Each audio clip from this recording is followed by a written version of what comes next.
Across the UK, online and on DAB. Take a far-out trip into the twilight zone of late-night radio with Iain Unmissable late-night radio with the original king of unconventional conversation. Make contact with Iain Lee. The Late Night Alternative with Iain Lee on Talk Radio.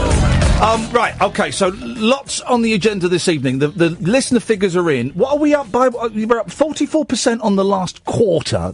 Just some numbers for a bit. Year on year, 230%. So like this, we've got 230% more listeners than we had last year and 44% more listeners than we had 3 months ago. Right, that's great. Here's the thing. I think we've now got too many listeners. I think we've got too many people listening to this show. So, I need some volunteers to phone in and take one for the team. Guys, take one for the team. You're doing this for us. If you love this show so much, as Sting said and Trisha used to say a lot, if you love somebody, you've got to set them free. Free, set them free.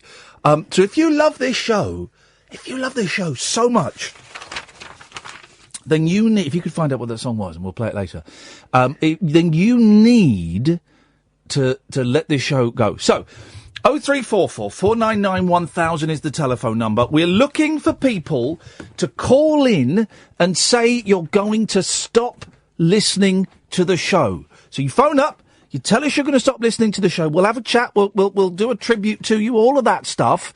And then when you put the phone down, that's it. That's it. We're done. You can go to LBC. I recommend other radio stations for you as the time goes on. I just think we now have too many listeners. We need to get rid of some of them, okay? Is it you? Your country needs you. Your radio show needs you. Why have the phones gone mental? Suddenly everyone seems to be very excited about pulling out of this show. I don't know how appropriate that is. 0344 499 1000 is the telephone number. If you will give us a call and tell us that you're prepared to stop listening to the show, I would genuinely appreciate that. You can email me, ian@iainlee.com. And I had an email about the show today from a guy called Mike. It's either someone called Alex or it's someone called Michael Dixon. Good evening, Michael. Make sure this bit goes in the podcast, Catherine. This is for Michael Dixon, who emailed me. Let me read you the email from Mike. He signs it as Mike, so that's not me being flippant or rude. He signs it as Mike, so I'm calling him Mike. Dear Ian, you need to listen to this, Catherine, by the way. Listening. Okay. Dear Ian, just to say, I love the show. Oh, good. And if the email ended there, I would have thought nothing more of it. But it goes on. It's quite long after that. One piece of constructive criticism which has been playing on my mind. I often listen to the show on catch-up via the app, e.g. on the train. This generally means that I need to raise the volume fairly high in order to hear you and Kath when you speak more softly. And this is not due to the train being particularly noisy. It is just the gentle background of the train noise that needs to be compensated for. My hearing is fine. Trouble is, when someone, brackets, generally Kath, close brackets, there we go, shrieks with laughter, or someone goes from whispering to shouting, it is quite a shock to the ears. Ideally, this could be improved by less quiet talking, and if one of you is going to let rip with a 100 dB laugh, then sit back from the mic. It's basic microphone technique. Gosh. Mainly aimed at Kath, really. Yeah, of course it is, because you're a wuss. You wouldn't dare say it to Ian. As she has a higher pitch voice, so it probably penetrates more. And I've noticed that about you, Catherine, and I've never had the courage to say it. You penetrate more than I do. You really do penetrate harder, deeper, more successfully than I penetrate. Oh, it felt good saying that. All this is said with kindness. A mild bit of annoyance, I must admit, as it is a challenge at times to not get annoyed when your ears are hurting, smiling emoji. Yeah, women, eh? but great show. Honestly, love it. Best wishes. Best wishes. Witches, there you go. Mike. Best wishes, Mike. Well, Mike, thank you for that. And I got your email earlier on today at lunchtime, and I've been thinking about it a lot. And I think you should go and screw yourself! So I hope that answers that. 0344 499 1000 is the phone number. Good evening, Alan! You're on Channel 5! Sorry? You're on Channel 5 I'm on Channel 5 right now, talking about being a snowflake, and I'm on Talk Radio right now, talking about being a human being with feelings and needs. Oh, this is a bit like deja vu, this is. It's a bit like deja vu all over again. Yes, I am currently on television and on radio at the same time, and do you know what? It's giving me a huge... Ego boost? An ego boost. Yes, an ego boost, Alan. That's what it is. In my pants. The memorial went well today. Oh, here we go. We're trying new features for the show, okay? So we've got Yes Word or S Word. We've got Kath's Killers. And this is a new feature that we're trying. Once a week, Alan's going to report back from a memorial service. Last week it was the memorial service for Dale Winton, and this week it was you've been to the memorial service for Ed Doolan, a radio presenter from the West Midlands. And yeah, so tell me what happened today at today's, Alan. It was a good turnout. About 550 people turned up. Oh, if only 5 more had turned up. Because it was most of Ed's colleagues from WM, and when he was at commercial radio as well. Oh, okay, yeah, that's good. 300 WM listeners turned up as well. Oh, God, scum. And friends and family of Ed. That's nice. Did you see a tall, strident woman with curly hair called Sarah? Was that the editor of WM? Yes, it was. She was sitting right at the front row. Did you trip her up?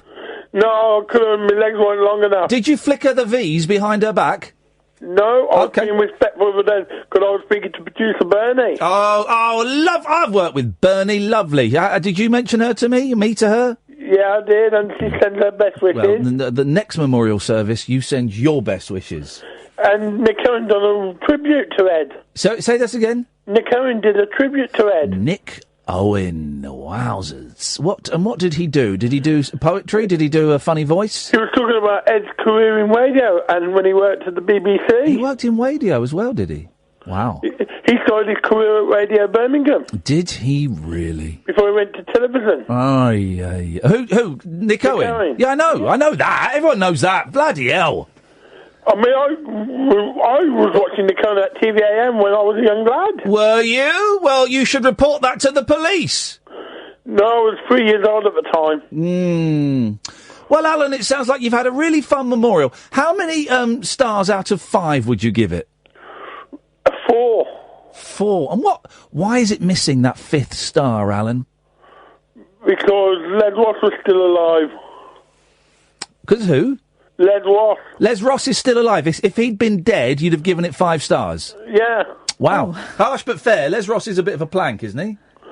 Well, he did do breakfast for a long time at the commercial station. There we go. Isn't Les Ross... Thank you, Alan. Isn't Les Ross the one that had the run-in with Hardeep Singh Kohli? I have no idea. You know the one. You've heard that clip, haven't you? Where they're both... Oh, yeah. They're both being idiots. But knowing what I know about Hardeep Singh Kohli, he is the biggest idiot out of the two of them and out of quite a lot of the male population. And this guy said... It's not working for me. Oh, no, Hardeep said it's not working. Said it. And then Hardeep the presenter told him to stuff it. But they were both idiots. Wow. They were both idiots. Speaking of idiots, let's go to Gavin. Good evening, Gavin. How you doing? I'm very well, Gavin. We've got too many... We've got too many... I shouldn't have said that. No, why did you... All right, I've got a question for you, man. Why did you just swear? Yeah, I forgot myself. I'm embarrassed. Okay. We've got too many listeners... Yeah, I'm about to jettison myself from your listenership, but I thought I'd go with this parting thing. You know, people always say if you could go back in time and tell your younger self something that, you know, impart wisdom to them, tell them something, you've learned something, son, you should do this. What if you could go back... Well, hang on a minute. You wouldn't go back to yourself as a young man and call yourself son. That would be weird. You can say son to your terminology then to call your. Well, it's you. You go back and say, all right, young Gavin. Go back and say hello, me. No, you go, hello, young Gavin. Listen, I know you're freaked out, but trust me, this'll all make sense. I've come from the future. Why would you call your young Gavin? I'm contemporary Gavin. Why would you call yourself son? That is messed up. Next, you'll be asking to wear a nappy. No, it's better than young Gavin. That sounds. Why don't you call yourself mate? All right, mate. Yeah. All right. Yeah, all right, Kath. All right. So you go back and say, all right, mate. Okay, back on track. What would you say to yourself? Cheers, man. Yeah, what I was thinking was, people always say, I'd like to give them a warning about the future. Wouldn't you like to go and maybe meddle around with your past to make sure that it was funnier? Hang on a minute. You would go back in time to your... How old are you when you meet yourself? What's a good comedy age? Probably about 11. Okay. And what would you do? You'd tell yourself to be funnier? No, I'd say do this. I'd already, having lived it, I'd have known that the outcome would be comical or slapstick. Well, but then it's happened already.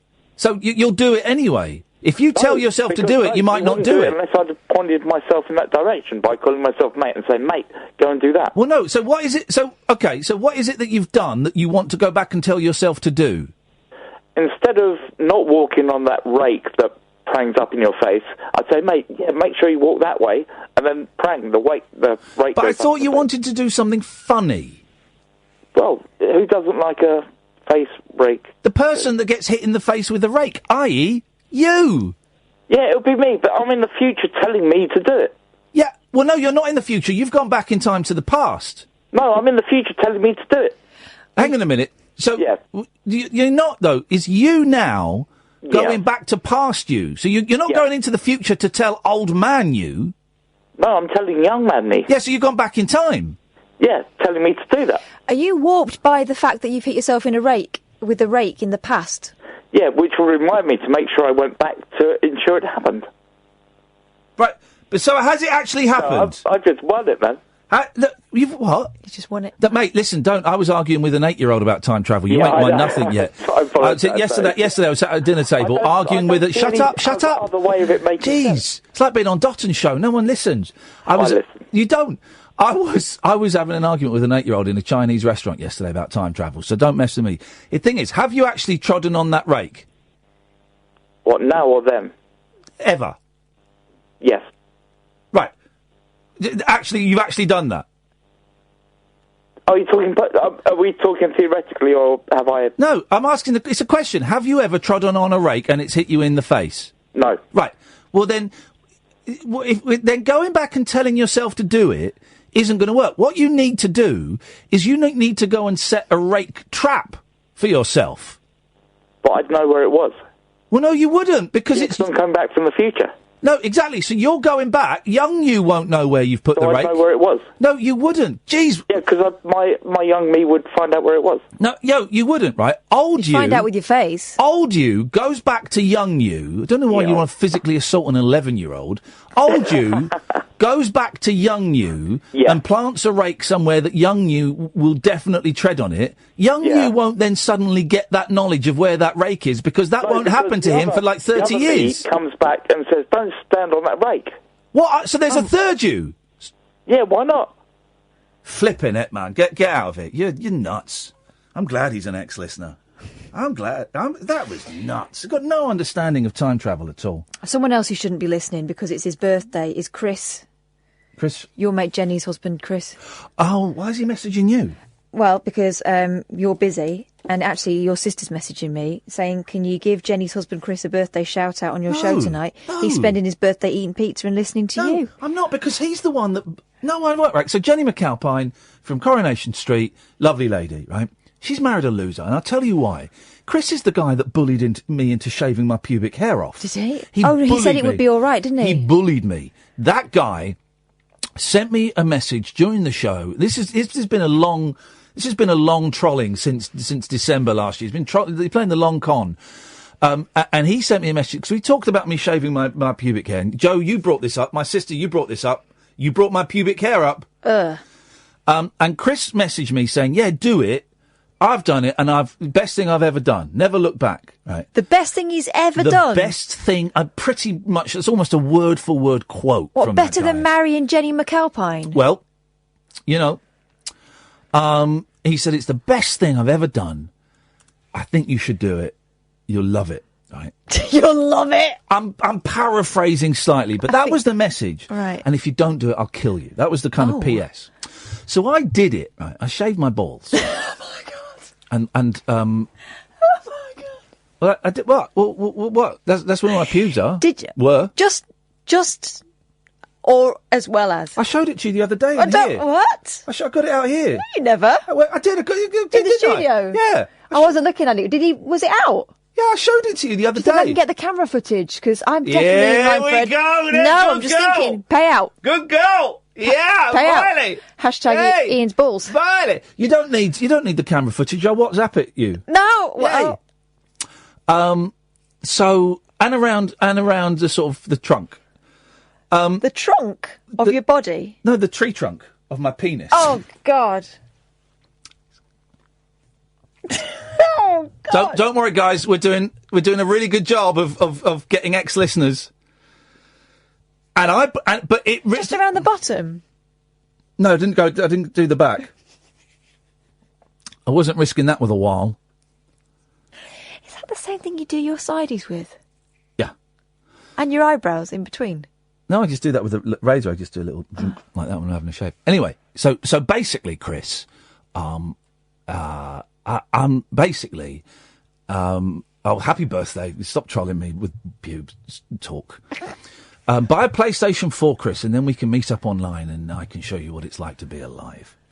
Right, 0344 499 1000 is the phone number. You won't guess who's just called in. This is Talk Radio. The Late Night Alternative with Iain Lee on Talk Radio. We'll get you talking. Oh! Go! Is that on 3? Is that... Flippin' hell! What? They're all calling in! Mo woman not cry. No. But first of all, we'll go to this one. Good evening, Wasim. Wasim's doing a joke. He's playing music to us down the radio that we can't hear. OK, Wasim, we'll come to you in a bit, because, Wasim's calling back. Didn't he say he was never going to call again? Yep. OK. And so did Mo, I think, is coming up in a minute. Are they phoning to say they're helping us out with the figures? Good evening, Susan. Oh, hello. Hello, Susan. I just thought I'd give you a call. I've just seen it online in The Sun. Oh. A lady that lives in Dudley, that's in the Midlands. Oh, it sounds like a limerick. There was an old lady in Dudley. Yeah. Anyway, yes. She's got a camcorder outside and she checks it every now and again. Anyway, there's a big picture of it in there. She's got a big cat, one of these, these big cats that people You say see. a camcorder? Well, like a VHS? Or a security camera? What they call it? CCTV. Right, Sorry, camcorder. CCTV. Imagine that big thing that your uncle had on his shoulder. With a cassette inside. Yeah. All right, so she's got a CCTV camera, yes. Yeah, and she checks it every now and again. Anyway, it was in the night time, and there's one of these big cats. It does. You can see it in the picture. It looks exactly like one of these great big cats that they talk about. Is it stood next to something so you can gauge its size? Because if I put my camera up against my black cat, she looks massive. But if she stood next to a bin or a 50p piece, then she doesn't. She looks normal size.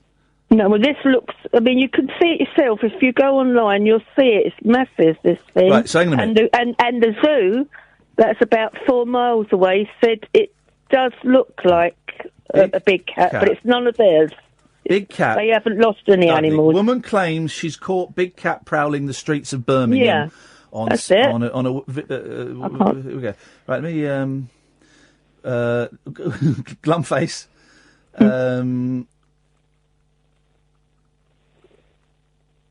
Flipping it, yeah. I mean, it does look very big, doesn't it? It looks massive. Have you seen it? Oh my God! Yeah.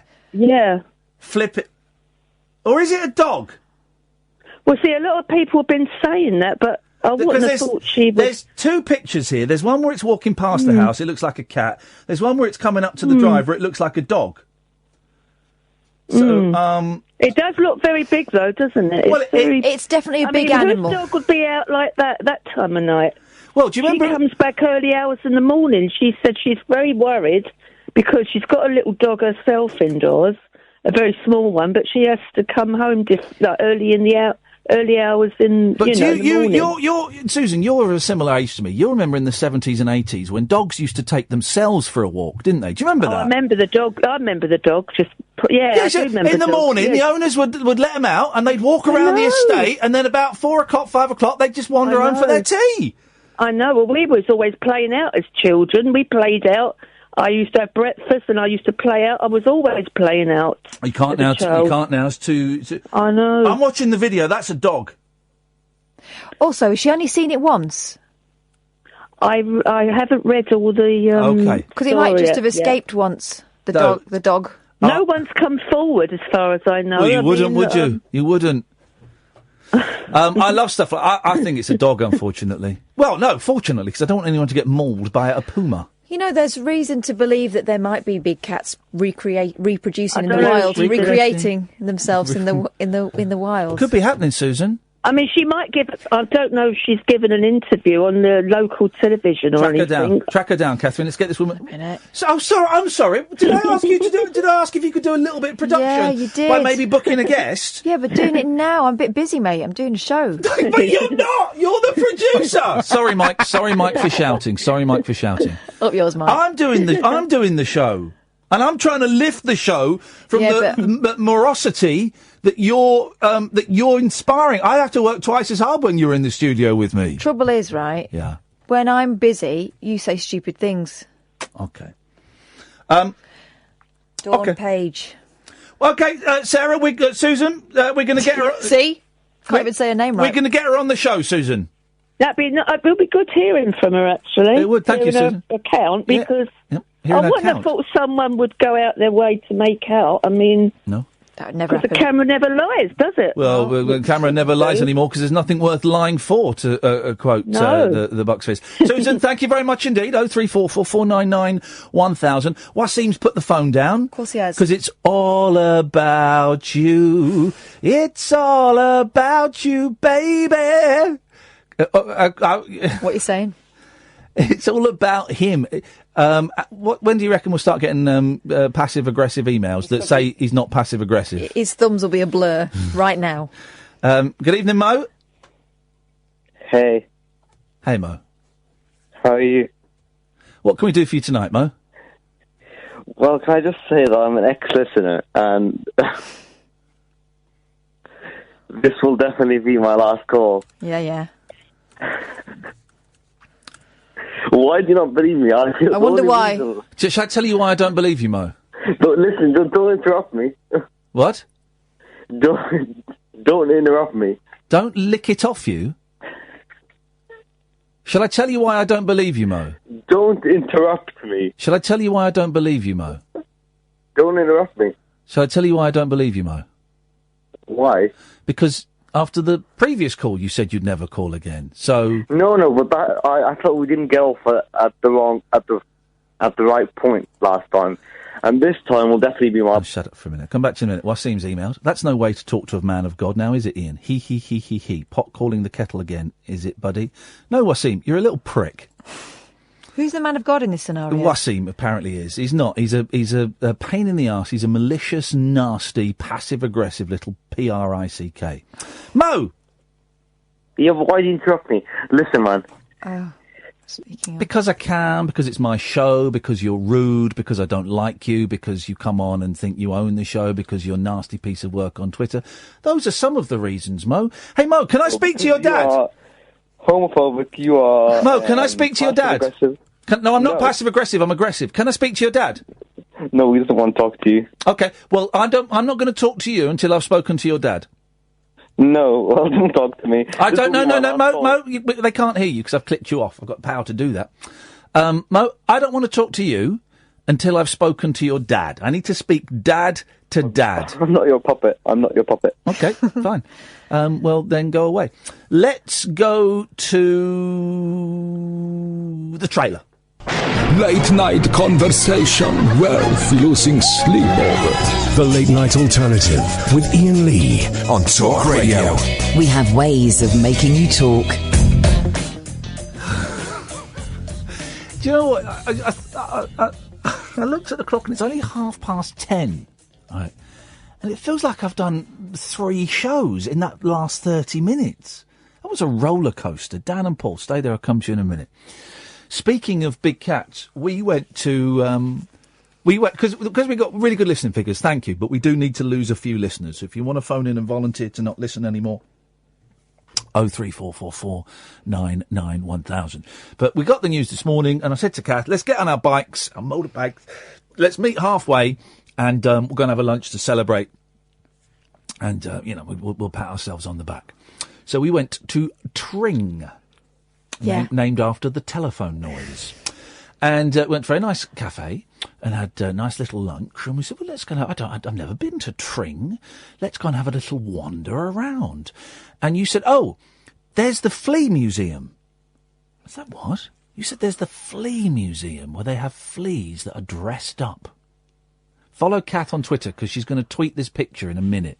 At Flippin' Kath. Flippin' with no G, Kath with a K. So we went to this museum, and it's... Who owned it? Lord Lichfield? Rothschild.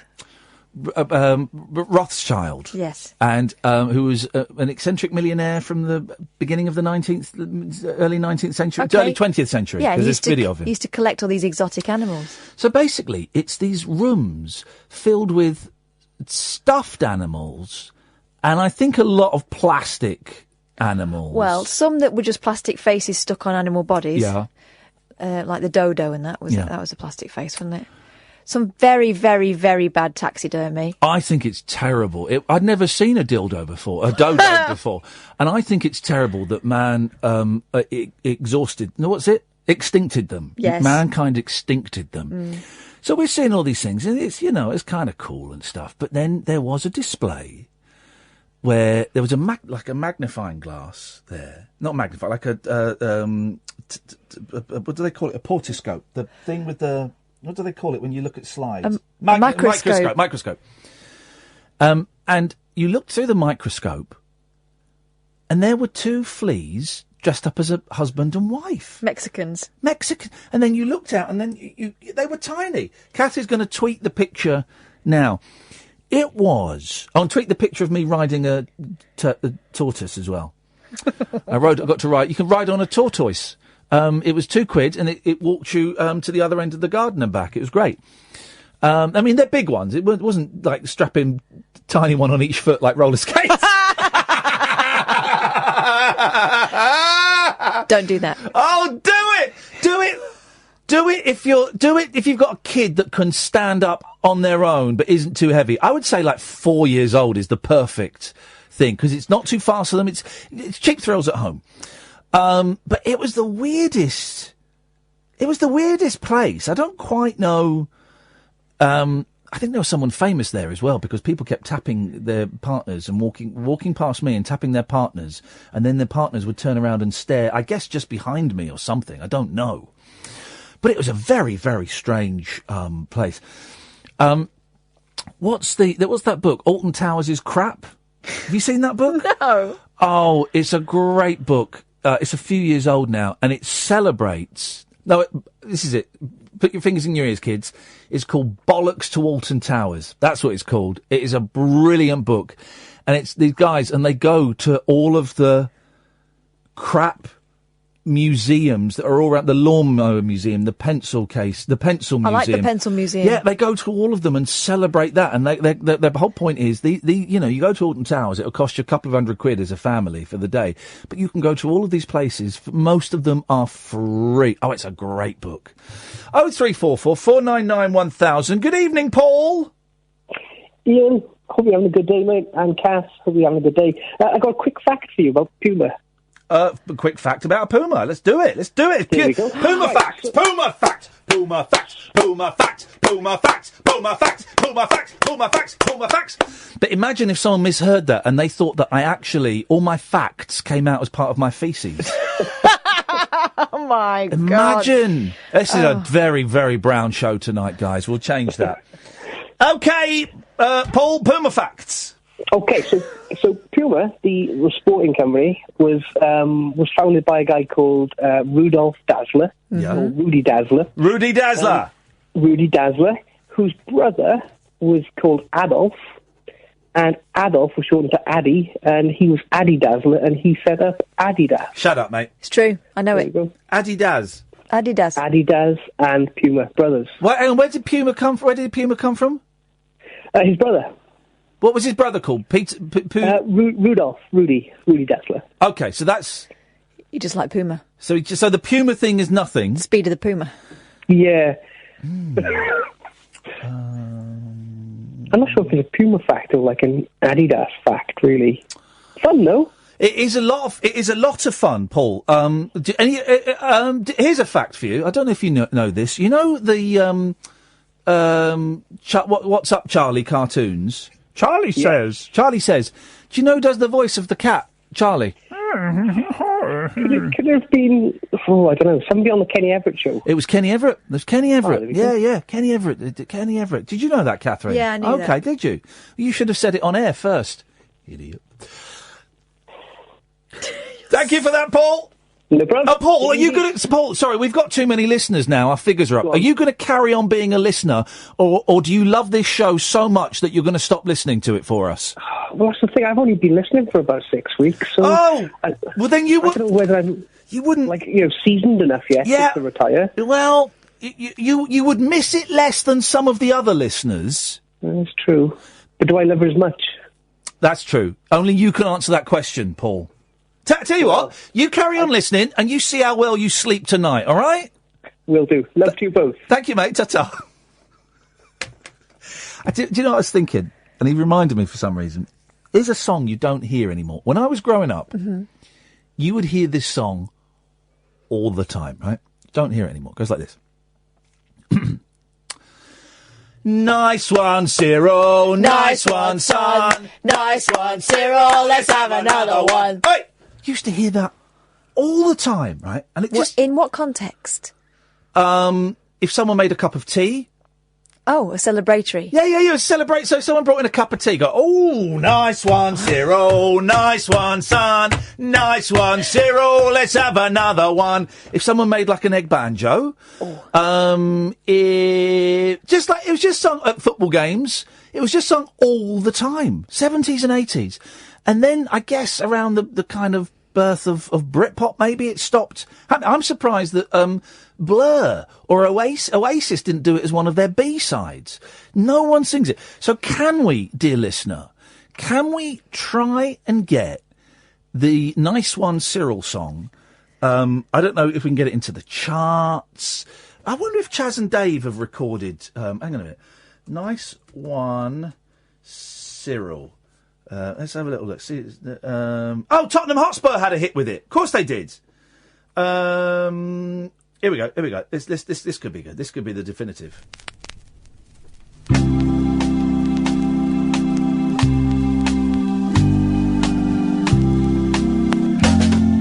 Nice one, Cyril. Oh, they've done a reggae version. Nice one, son. Nice one, Cyril. Let's have another one. Oi! Nice one, Cyril.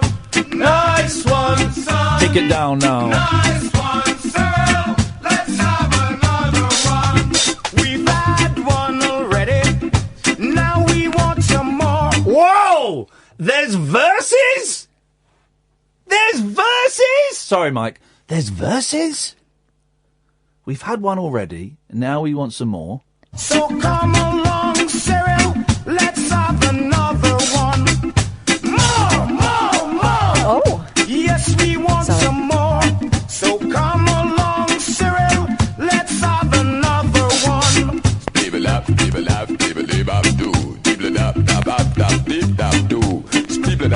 Oh, they're not words.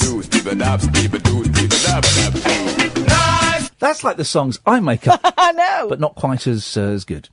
0344 499 1000 is the telephone number. Dan, stay there. This is the late night alternative. We're trying to shed some listeners, please, on Talk Radio. The Late Night Alternative with Iain Lee on Talk Radio. We'll get you talking. This is my job. This is my job doing this. It really is the most fun. 0344 499 1000. Let's go to Dan. Good evening, Dan. Good evening. How are you, Ian? None of your business. Get on with it, boy. so rude. That was so rude. I'm sorry, man. I'm just trying to. I'm trying to find imaginative and fun ways to fend off that question. And I can't say my health is not in question because that's Mike Dickens' line. I'm trying. So that was rude and that was mean, Dan. I apologise, but it's no one's concern. But it's still rude. Mate, honestly, it's fine. It's just a bit of banter, you know. Just quickly, I'm asking, looking for some suggestions, basically. Oh, yes. I'm a big music fan. Like, for example, I've seen Kasabian in the last year. That's rude. That's rude. He said he was a big music fan and then he tossed off Kasabian. Well, who's better than them, then? Go on. Who's better than Kasabian? Daphne and Celeste are better than Kasabian. Have you heard of Rick Ross? Do you know who Rick Ross is, quickly? Of course I've heard of Rick Ross. Do you know the song Freemason? What's that got to do with Kasabian? No, because I was going to go on to this, because he basically has this song Freemason, and in it he goes, I go to the grave. I go to the grave. You sure it's not Chris Tarrant? It'd be Chris Tarrant. Yeah, he does sound like it a little bit. What is going on? It's him again. Oh, is this pudding? All right, yes. Yes, Dan, fan of music and Kasabian. Yeah, so, I mean, like, I was just wondering, you know, who would you suggest in going to see? Obviously, you don't like my taste, so obviously, who would you like to go and see? Well, I go and see loads of people. Like who? Well, okay, coming up, we're going to go and see Paul Simon, and I'm not. I mean, I like Simon and Garfunkel. I'm not a huge Paul Simon fan, but he did say this is the last tour he's going to do, and so I feel I ought to. I feel I owe it to him to go and see Paul Simon. To pay your respects. Pay my respects to the dying. I don't know. I don't know. Anyone's better than Kasabian. I don't know any, like, young bands. I mean, to be fair, most of the stuff that comes out now, everyone's trying to be like Arctic Monkeys, and their new album's pretty, you know, I'd rather watch Paint Dry. Their new album is divisive, apparently. I wouldn't know, because I think they're rubbish.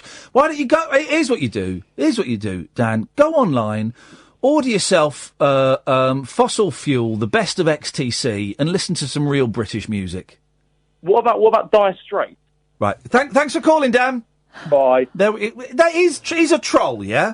He's a troll. He's got to be. That is trolling. Although we got, Nickelback out there. That is maybe. Well, this is the thing. Maybe people under the age of 25 and under, just got shit taste. So I'll stop swearing. Write that note. Maybe they've just got really, really bad taste. I think that what's going on is, I mean, to Sam, who is a child, Nickelback is some sort of heritage artist. Yeah. But we remember what they were like when they came out. Crap. Don't swear.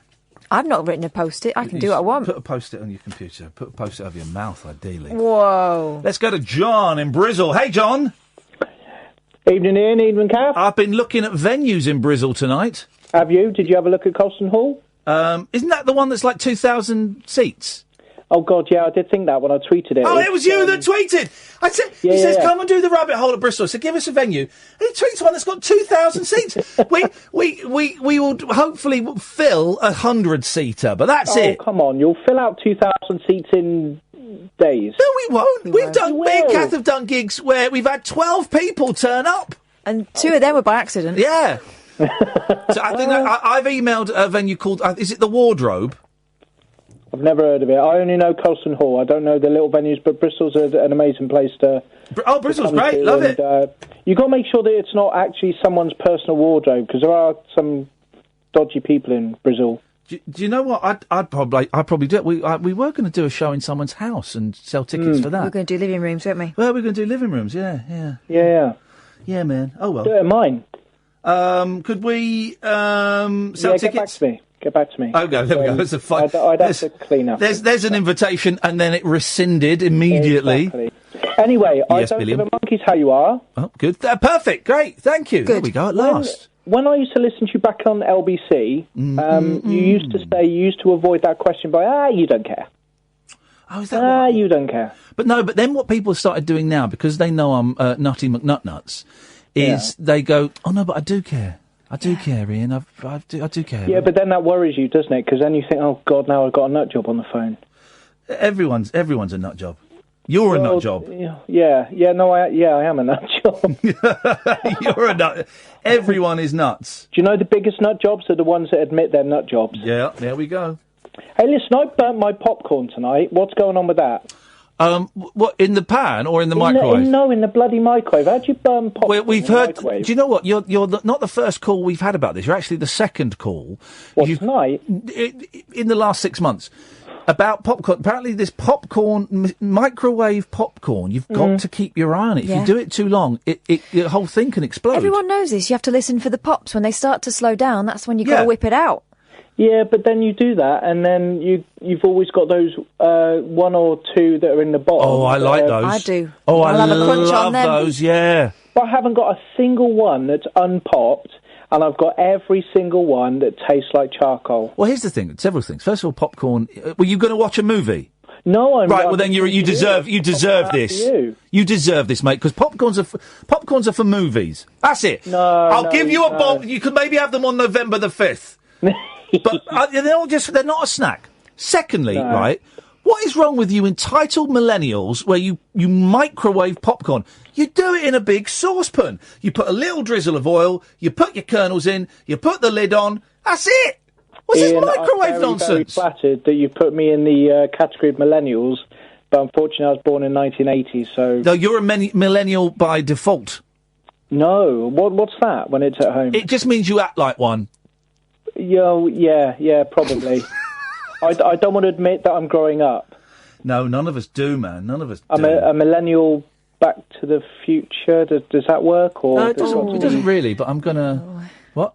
No. Catherine, don't judge this man too hard. He doesn't know how to cook popcorn, for crying out loud. Sorry. Well, it's the first time I've managed to burn every single kernel of popcorn. Every single one is burnt. Well, serves you right. Popcorn is not a snack. Right, popcorn is not a snack. Go and make a cheese sandwich. Go and have a packet of crisps. This time of night, you should be having some digestives, bit of butter on, and some thick cheddar. That's what you should be eating now. No, I'll have nightmares. Oh, for goodness sakes, Bill. Good night. Nightmares about Iain Lee on Channel 5. He's gone. Hey. Yeah. Oh, no, I cut the wrong person off, John. I cut the wrong person off. You're still there, aren't you? Yeah, I'm still there. Can you get the other guy back, please, Sam? I cut the wrong guy off. You're so... That's because you're doing two different things at once. Yeah. You're on the television and on the radio at the same time. Yep. That was John, was it? Yes. You called him Bill. You called him Billiam. For the whole thing. That's because this... At one point. Well, who cares? Well, I do, because I'm keeping a tally of who we're losing and who we're keeping. Right, let's go to Billiam. Good evening, Bill. How you doing, Ian? I can only apologise, Bill. I was trying to cut off that loser, and I cut off a winner. Yeah, it's no problem. I normally ring you up and talk about my mental health and alcoholism, but I've no agenda tonight, Ian, so I'm going to leave it with you. What would you like to talk about? I would like to talk about if you... Sorry, Ian, I know you put that song in my head and it's doing my head in. Nice one, Cyril, nice one. I know what I'd like to talk about. Now. I know what I'd like to talk about. What? Go on. Did you used to go to, Sunday school when you were young? I certainly did. Yes. Because we had I don't know if you heard the other week, we had a guy phone in who used to go to Sunday school with you. Or he thinks he used to go to Sunday school with you. Right. With me? Yeah. Oh, right. What was his name? Can you remember? I think it was Chris, but I can't remember for sure. I can't remember his name. He was right. Well, when I went to Sunday school, the church I went to was St. Mark's Church of England in Leighton, near Blackpool. Right. Okay. Maybe it's the same. Maybe it wasn't. I don't know. He may be listening, so it's St. Mark's Church, Leighton. Well, if he's listening, maybe he wants to give us a call in 0344 499 1000. I didn't realise that Kenny Everett did the voiceover for Charlie either. Ian didn't realise that either until I told him yesterday. Oh, Catherine, why have you got to do that, and mate? now he'll tell everyone who'll listen and then makes out he knew it all along. So bitter, Bill. So bitter. How many pints of Guinness have you drunk today? You've got a good memory, haven't you? I haven't had too many in because I've had a really busy day today, so I've probably had about 6 or 7. You can tell by the way I'm talking that I'm sober anyway. But how many did you have? 90 yesterday? And I think you're exaggerating a little bit, Mr. Lee. I think you're exaggerating quite a bit there. No, normally I do about 30 a day, which you've said that you find it hard to accept, but it is the truth. But today it's only about 6 or 7 because I've been out and about with appointments with my mental health worker and et cetera today, and doctor. So it's been quite a busy day, really. And I've just ordered a new car, a Ford Focus ST3. Because you said to me on at least 2 phone calls... Correct. ...that you drink 90 pints of Guinness a day. That was No, I didn't say 90. No, you're getting that... You're making that number up, I think, Ian, because I didn't say 90. Because if I did say 90, then that would be a lie. I didn't say 90. I said 30 per day. Here's the thing, Bill. You definitely said 90 because we argued about it a few times. I know we've argued about it. If I have said 90, then that is my mistake. I'm not going to argue about that. Okay. What I'm trying to say, if I've said 90, I was probably talking over 3 days. Okay. Then maybe I misunderstood. Yeah, well, it's nice to be nice, isn't it? Maybe I said 90 thinking about we were talking over a 3-day period. Because that's generally how people measure consumption is over a 3-day period. Yeah, well, obviously, if I drunk 90 pints a day, I'd be dead by now, wouldn't I? Anyway, correct. So. Can I ask you a question that you don't actually have to answer? Right. No, I'm quite happy to answer. That's why I'm phoning up. Have you heard of a condition called Munchausen syndrome? I've heard of that word, but I don't know what it means. Well, there was the famous Baron Munchausen. There's a film, of course, with Terry Gilliam, but it was based on a real person. Right. Who, and Baron Munchausen was a fantasist, and he told these most amazing, ridiculous, unbelievable stories. They weren't even stories that you could go, well, maybe that's true. They were stories that were so wild and so obviously made up, but he would insist that they were true, right? And it's since become a medical term, Munchausen syndrome. Yeah, I definitely heard of it, but like you say, now, because I think we've got our wires crossed, and I thought we was talking over a 3-day period, but we was talking about 1 day. It's 30 pints a day. I still don't believe 30 pints a day. Well, if you can understand that I've been an alcoholic for a long time, and my tolerance within my body. I still don't believe 30 pints a day. Anyway, Munchausen syndrome is. We're never going to agree, are we? No, we're not. That's what makes radio, though. You've got to be controversial. I'm not being controversial by 7:30. No, you don't have to be. You don't have to be controversial. Of course, yeah. That's what makes radio. If everyone agreed with you, Ian, your programme wouldn't. That's not controversy. Anyway, let's not go off on a tangent. So you've been driving today? I haven't been driving because I haven't got my car yet. I've ordered it, but I've not. Okay. How much did the car cost? About 27,000 brand new. But obviously, I've got to be very careful because of my alcoholism. That I've got to make sure that I'm zero alcohol-wise when I drive. Where'd you get 27 grand from? I'm just very lucky that I'm medically retired. When I did work, so I've worked for about 35 years because I'm 52, and I've managed to invest all the money in ISAs, etc. So I'm very, very lucky that I've got the funds to, I put it to you that you have Munchausen syndrome. But I'm not a fantasist, Ian. I've just admitted that I thought we was talking over 3 days rather than 1 day. So I wish I had that call at my fingertips now, because boy, oh boy, you'd struggle to wriggle out of that. Yeah, but I've just said to you that I admit that I presumed, and I know you can't mate, presume not that what. I presumed we were talking Listen, over 3 Bill, days. take it to That's someone wrong. who's teetotal. That's not what was I know, said. but you're sort of like arguing with me because it makes a good radio program. No, I'm arguing with you That's what it's because all you're about. lying to me. I've just seen you on Channel 5, by the way. I'm arguing with you because you're lying to me. I'm not lying, but I love the controversy. I love it, controversy. I love it. Good evening to Kath, by the way. I tell you what, can you stay there, Bill? Yeah. Because I've got to go to the news, and maybe we'll have a little chat after the news. Is that all right? I want to hear more about your car. No problem. All right, mate. Thank you very much. 0344 499 1000. This is Talk Radio. The Late Night Alternative with Iain Lee on Talk Radio. We have ways of making you talk. Some of them are holla, some are ball. Some of them are holla, some are ball. Chichibodo. Some of them are holla, some are ball. Chichibodo. Some of them are holla, some are ball. Chichibodo. Some of them are holla, some are ball. Chichibodo. Some of them are holla, some are ball. foot, some of them a holla, some a ball. Some a white wings, some of them a holla, some a ball. Some a white dove, some of them a holla, some a ball. A chichibodo, some of them a holla, some a ball. A chichibodo, some of them a holla, some a ball. Chichibodo, some of them a holla, some a ball. A chichibodo, some of them a holla, some a ball. Some a tingling, some of them a holla, some a ball. Some a loggerhead, some of them a holla, some a ball. Some a chickman chick, some of them a holla, some a ball. Some a ground dove, some of them a holla, some a ball. A chichibodo, some of them a holla, some a ball. Itchy butthole, itchy butthole, suck my balls, itchy butthole, suck my balls, itchy butthole. That's some song, huh? That is some song. That's the new... anyway, I don't care. 0344 499 1000 is the telephone number if you want to give us a call. We're speaking to Bill before the break. Good evening, Bill. Good evening. Tell us about this car, Bill. Yeah, can I just ask you a quick question? What do you think about Mr. Bean? I don't find him very funny.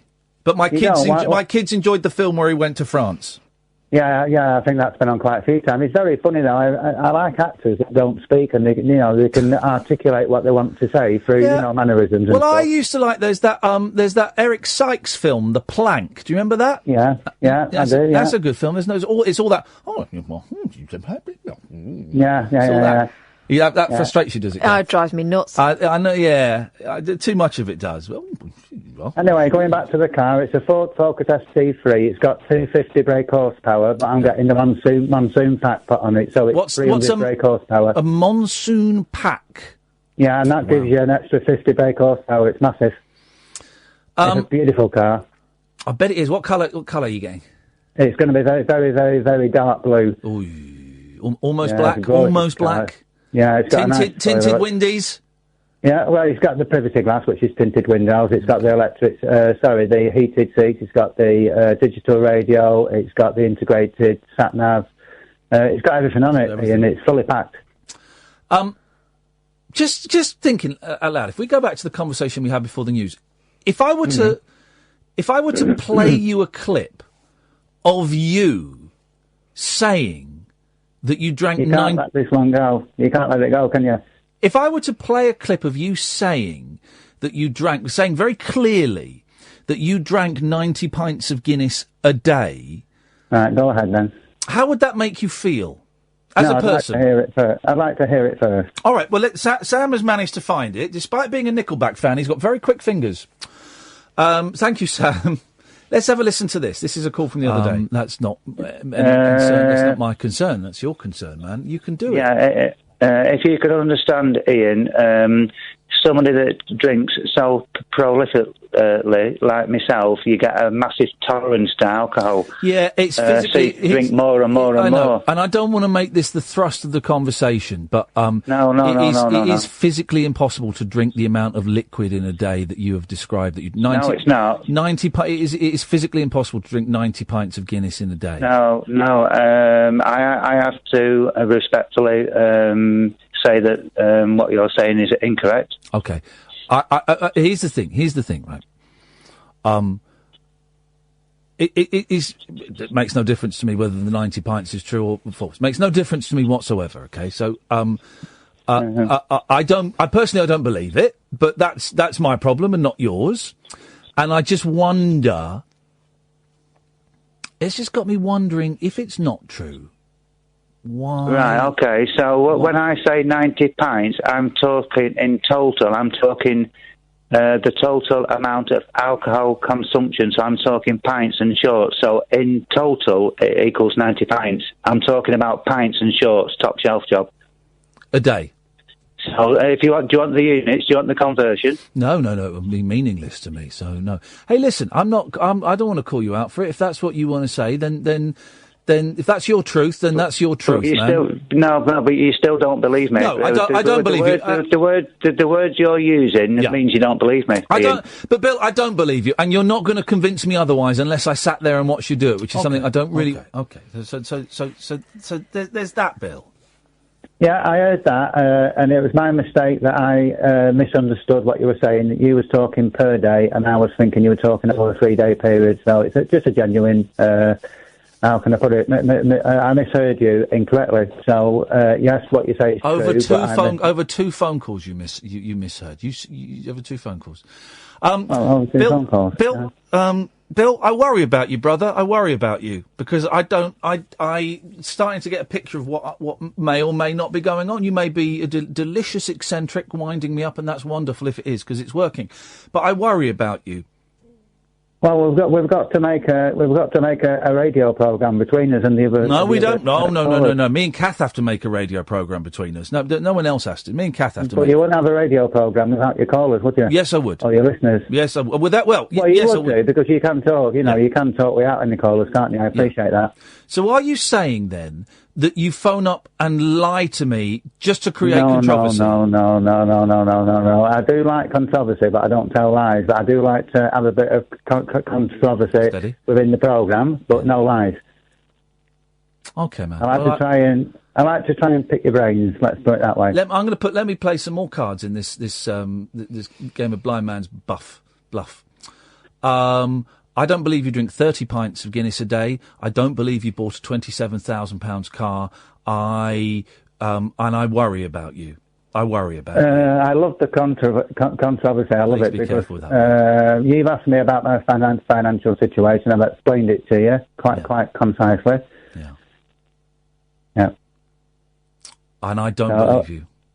You don't believe me, but you don't believe me all the time because that's why you love me calling in. Which is why I don't love or hate you calling in. You're a caller, and you know that's great. Everyone's welcome.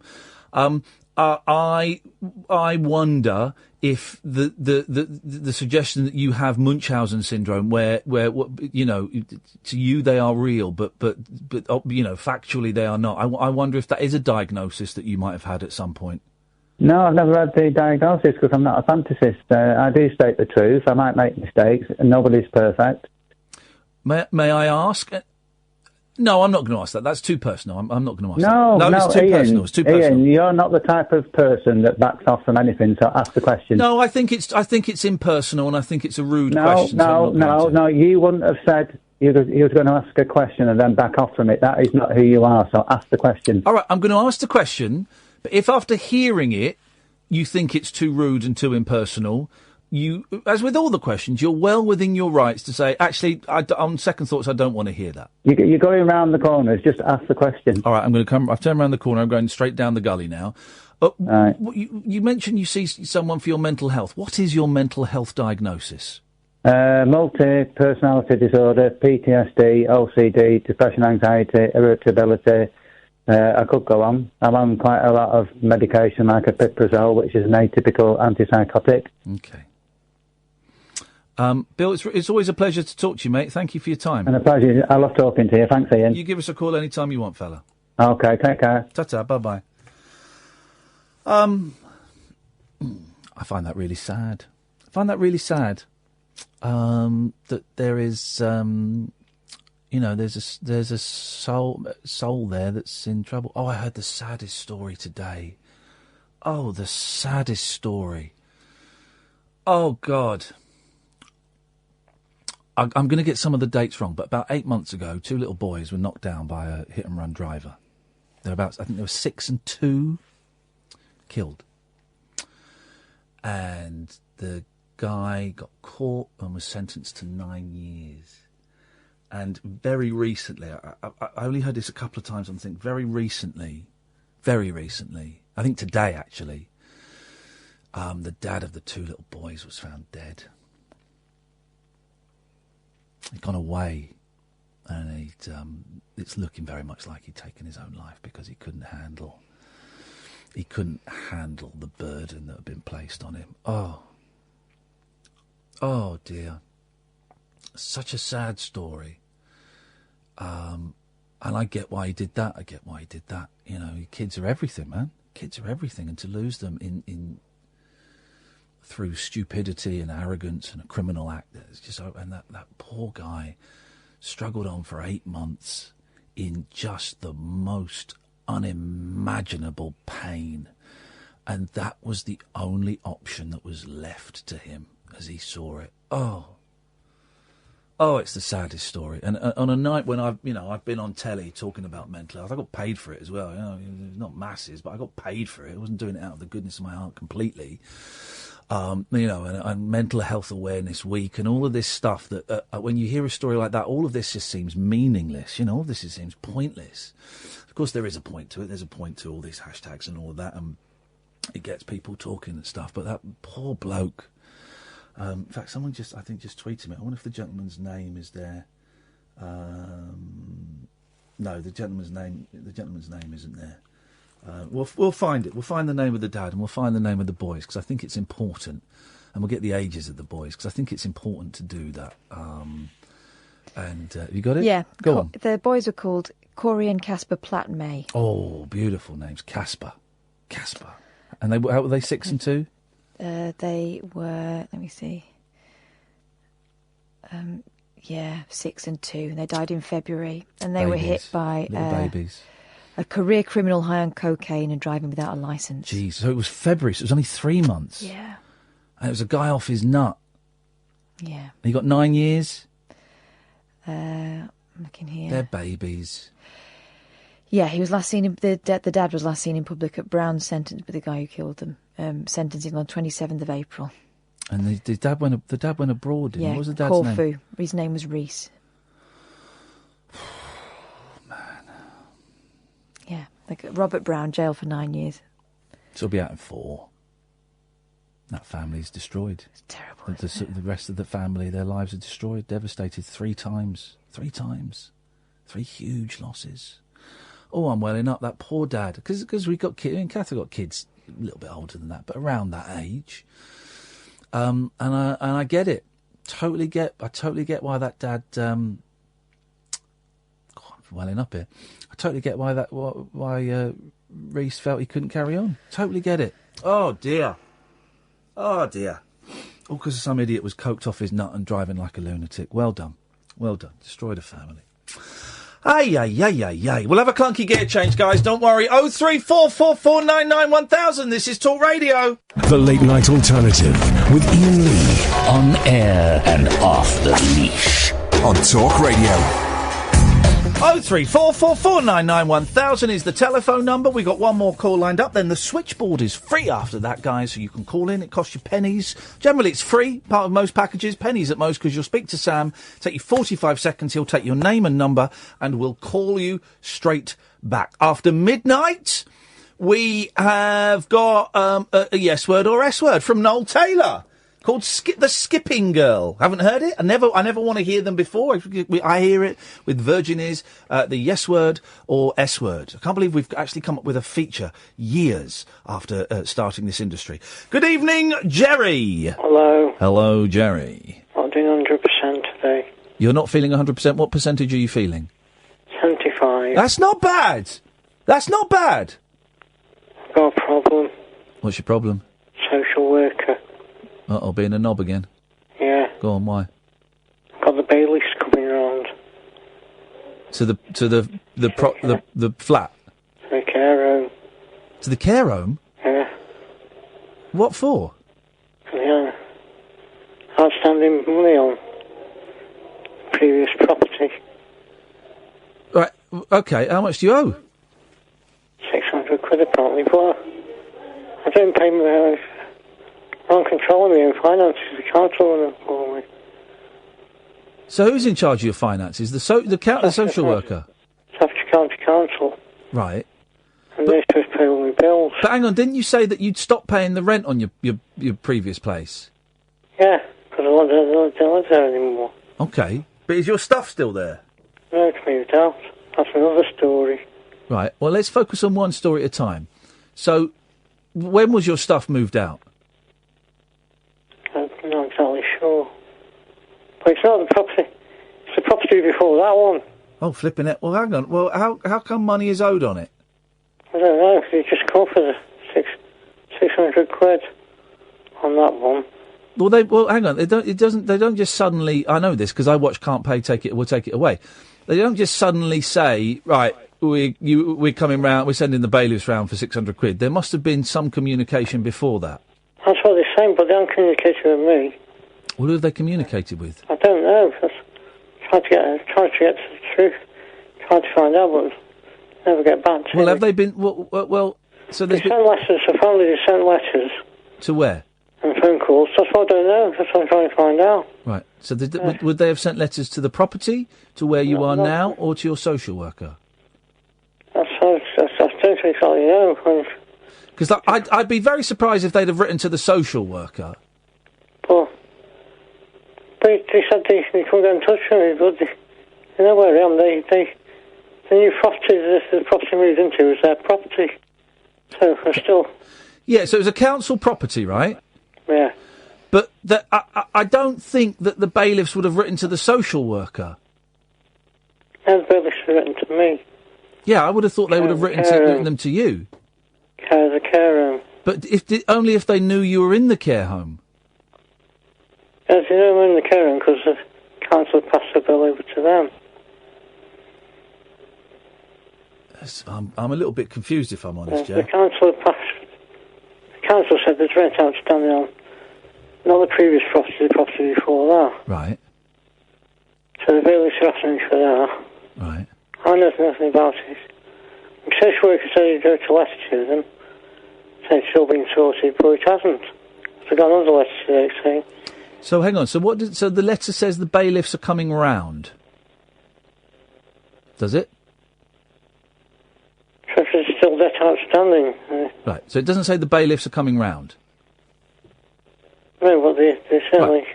Right. Well, then breathe a little bit easier, because if the bailiffs aren't coming, if it doesn't say the bailiffs are coming round, then there's still time to sort this out. That's what I'm trying to do, but the social worker's gone underground again. Have we got his email, the social worker? Did we email him before, Kath? I did, but didn't you speak to him? No. Didn't I? Yeah, I think you did. I don't know if I did. No, I thought you did. No, it's been pretty hard to get hold of. Maybe I did. Hang on. I think you might have done because he moved pretty quick last. I don't think I did, Kath. Hang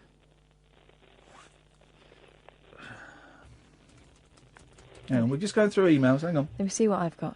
If I've got anything, but I'm pretty sure it was you.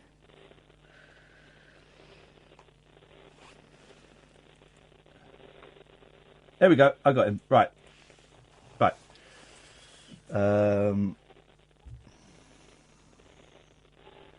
Right. Hello. Another email from me about... Then I'm going to put your full name in, which I've got. There, to make sure I spell it properly. He has called my show in a very distressed state, claiming that he owes £600 on rent from a former property. Does that sound right? On rent for a previous property. On rent for a previous property. He is terrified that the bailiffs are coming round to get him. He has tried to contact his social worker, who really should be helping him with this, but once again has had no luck. I am writing this. This is what you need to do with these kind of things. Right.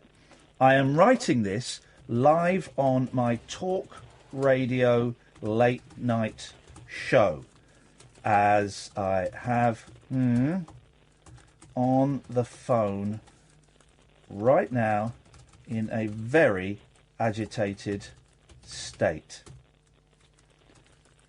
Please, can you let me know that the social worker will be visiting this week to help put his mind at ease. Does that sound okay to you, Catherine? I think so. Does that sound okay to you, Gerry? Yes. Yeah, sounds okay? Yes. Right.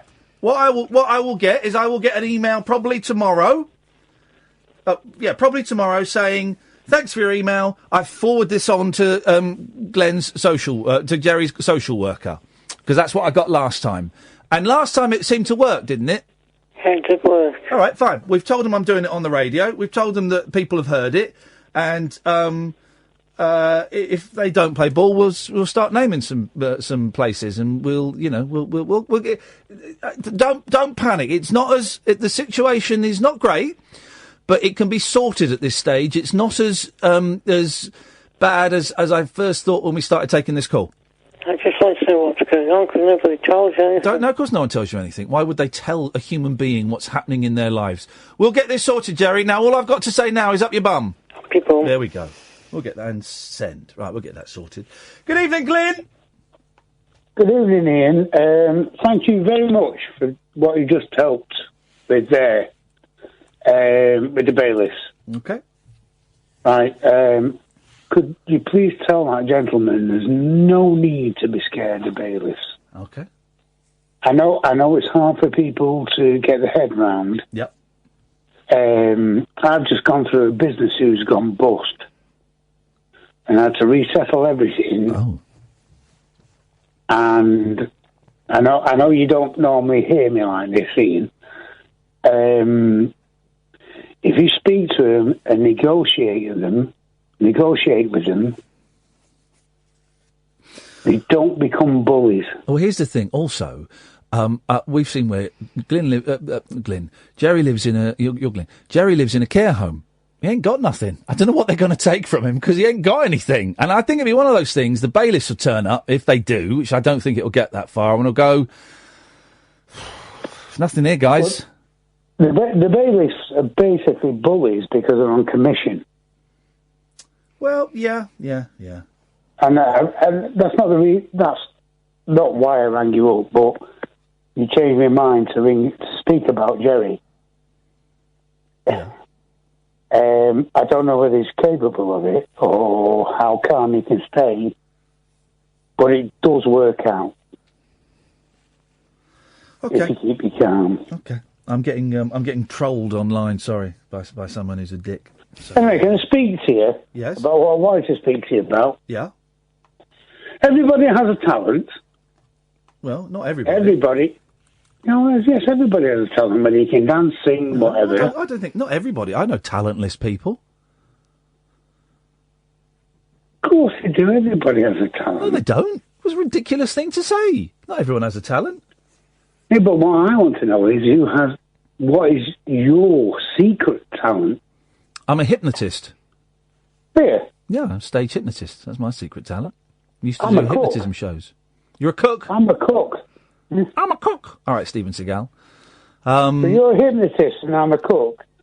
Yeah. Can you hypnotise me to cook? Well, I wouldn't need to. You can just cook anyway. What's your top dish, Glyn? Sorry? What's your top dish?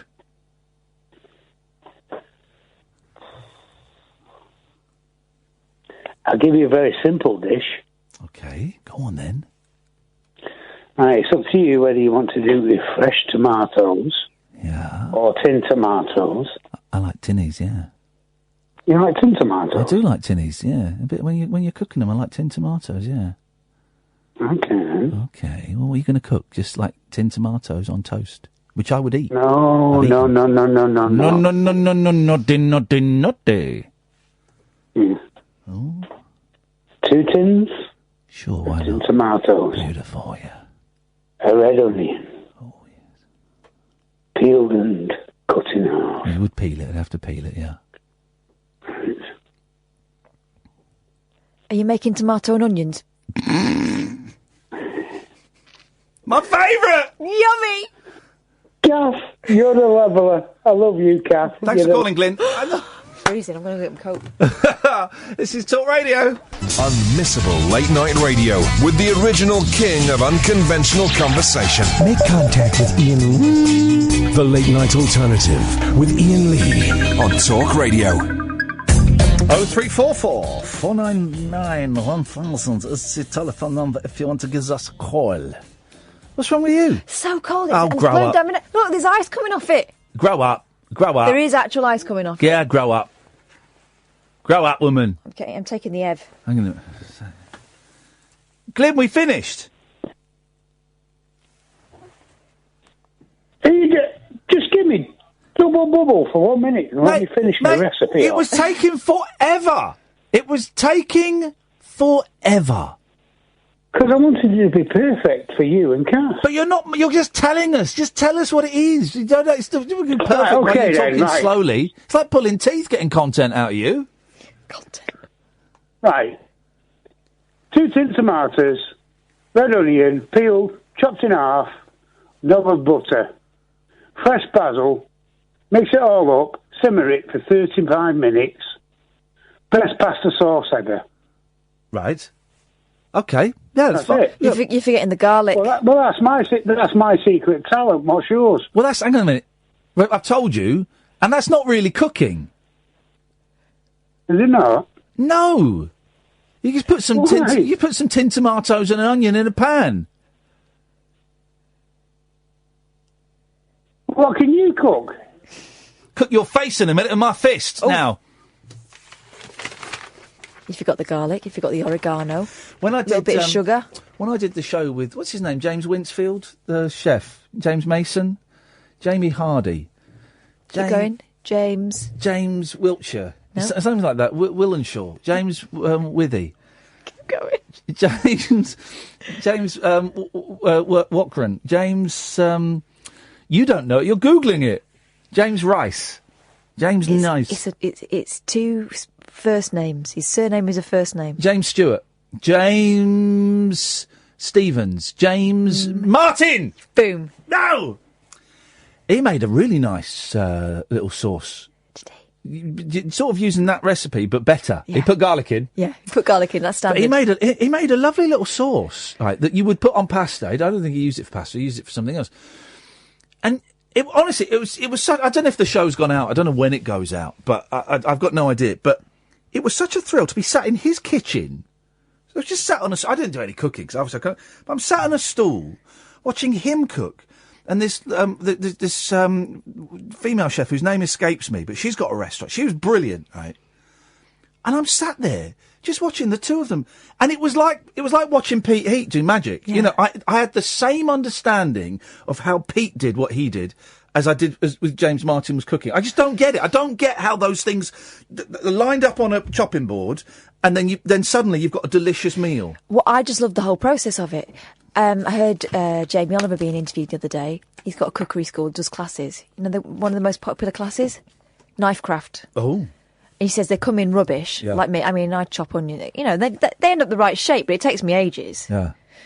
And he says they go out and go, James, do that. James Martin told me off for cutting wrong. Because he gave me the knife to cut some mozzarella, right, and I didn't do it on the chopping board. I did it on his metal work surface. Oh, well. And I went, and I did it. And I looked up and went, is that right? He went, well, you've just blunted my knife, but yeah. I thought, flipping it, he was telling me off. But he did it, he knocked up this sort of pasta sauce, literally 3 minutes. And you taste it and you go, that is incredible. Well, you know he does it for a job, right? I know. He's been doing it for a while. Honestly, I don't know. It may have gone out. I normally get tweeted by someone going, I've just seen you on telly. I don't know when these things go out, but, you know, sat closer than I am to you. Yeah. It was a real honour to watch, you know, two masters. I don't know how great he is I don't know, but two people are really, really good at what they do. Watch them up close and effortless. And he's presenting a TV show as well. He's talking to the camera. I'm just going to... It's great. Absolutely great. What a thrill. 0344 499 1000. Michelle has texted, Ian, can we talk about Carol Vorderman's bum? Certainly can. 0344 499 1000. What's it done now? I've seen it up close. Have you? Yes, I have. Magnificent. Stephen! Hello, Ian. It's been a long time. I spoke to you at the start of the year and we had a misunderstanding. I told you that there was a new Bruce Lee film coming out and I think you took it the wrong way and you said to Kath, I don't know where he was going with that and cut me off. And so I took umbrage at that and I haven't been calling since. But I thought, well, it's the new year and everything. We're well into the new year. And why would I get offended about a new Bruce Lee film coming out? Well, I think it's the way I said it. I joked a bit. I said, because it's a Bruce, what do you call it, Bruce exploitation. Yeah. And I said, because you've got the surname Lee, why don't you make a Bruce exploitation thing. I was doing it as a sort of a jokey thing. Well, I think I don't remember this incident at all, but that sounds to me like the kind of thing that I was making a joke and you didn't take the joke the right way. Might have been. So, Yeah, it doesn't matter. Anyway, peace and love, brother. Peace and love. Yeah. I thought. I don't bear grudges. And well, you did. It was seen for quite a long time. For several months, you've had umbrage. No, but something serious cropped up, and I want a word of advice from you because you know how to deal with this. I had a text from a friend, and she's in my town, and she said she had attempted suicide, but obviously, and that she was in hospital. And so I said, "Do you want me to visit?" And she said no. And she said, she'll probably be out tomorrow. I don't know how long she's been in there because she didn't let me know on the actual day she went in. So I gathered. So did you say it was the sister of the friend that texted you? Oh no, she did herself. Sorry, She said herself. All right, sorry, go on. Yeah, so she's obviously capable of texting, you know, making herself plain. So I said I'll come and visit. It was actually quite a way and a bit complicated, but I said I'll come and visit because if I did something like that, I'd want someone to be there for me. And so she said no. You see, the thing is about her, it's okay. She won't be listening. She doesn't listen to radio ever. So I mean, any kind of radio. So I mean, no chance of her. Okay. Well, don't mention any names, obviously. No. So she's the kind of person who she's got deep anxieties and a generalised depression. See, I'm the opposite. I get depressed about things in life. You know, like if someone says, "Why are you fed up?" I know exactly why. It's because of ... You know, whereas she has a general malaise. You might say that she's fed up with everything just because it's everything, and anxious about everything just because it's everything. If you see what I mean. And I think that's what made her try to end her life. Well. That I would just suggest not trying to second guess why she did what she did because you don't know. We don't know. No one knows. No. So I wouldn't try and second guess why she did it. No, but the advice bit was that as a person, I know what she's like personality-wise. You see, she comes across as a very independent, kind of self-contained woman. You know, like I don't need any help, but actually she does need help. I mean, it's pretty obvious. That much I do know. Well, again. In your opinion, which may be incorrect. Yeah, but except that when you offer and you sort of make an overture, she'll often respond to it, but she doesn't ask for help. Okay. Well, offering is fine. Offering help is fine, and if that help is wanted, then that's great. And if that help is declined, then that's great. And it's also fine not to ask for help. Right. So I sent my last text. I said, look, if you're out, if you're still in tomorrow, I'll come and visit. If you're out, let's meet locally. And I thought this was the best I could write it, really. I spent a long time thinking of a text. Yeah. I said,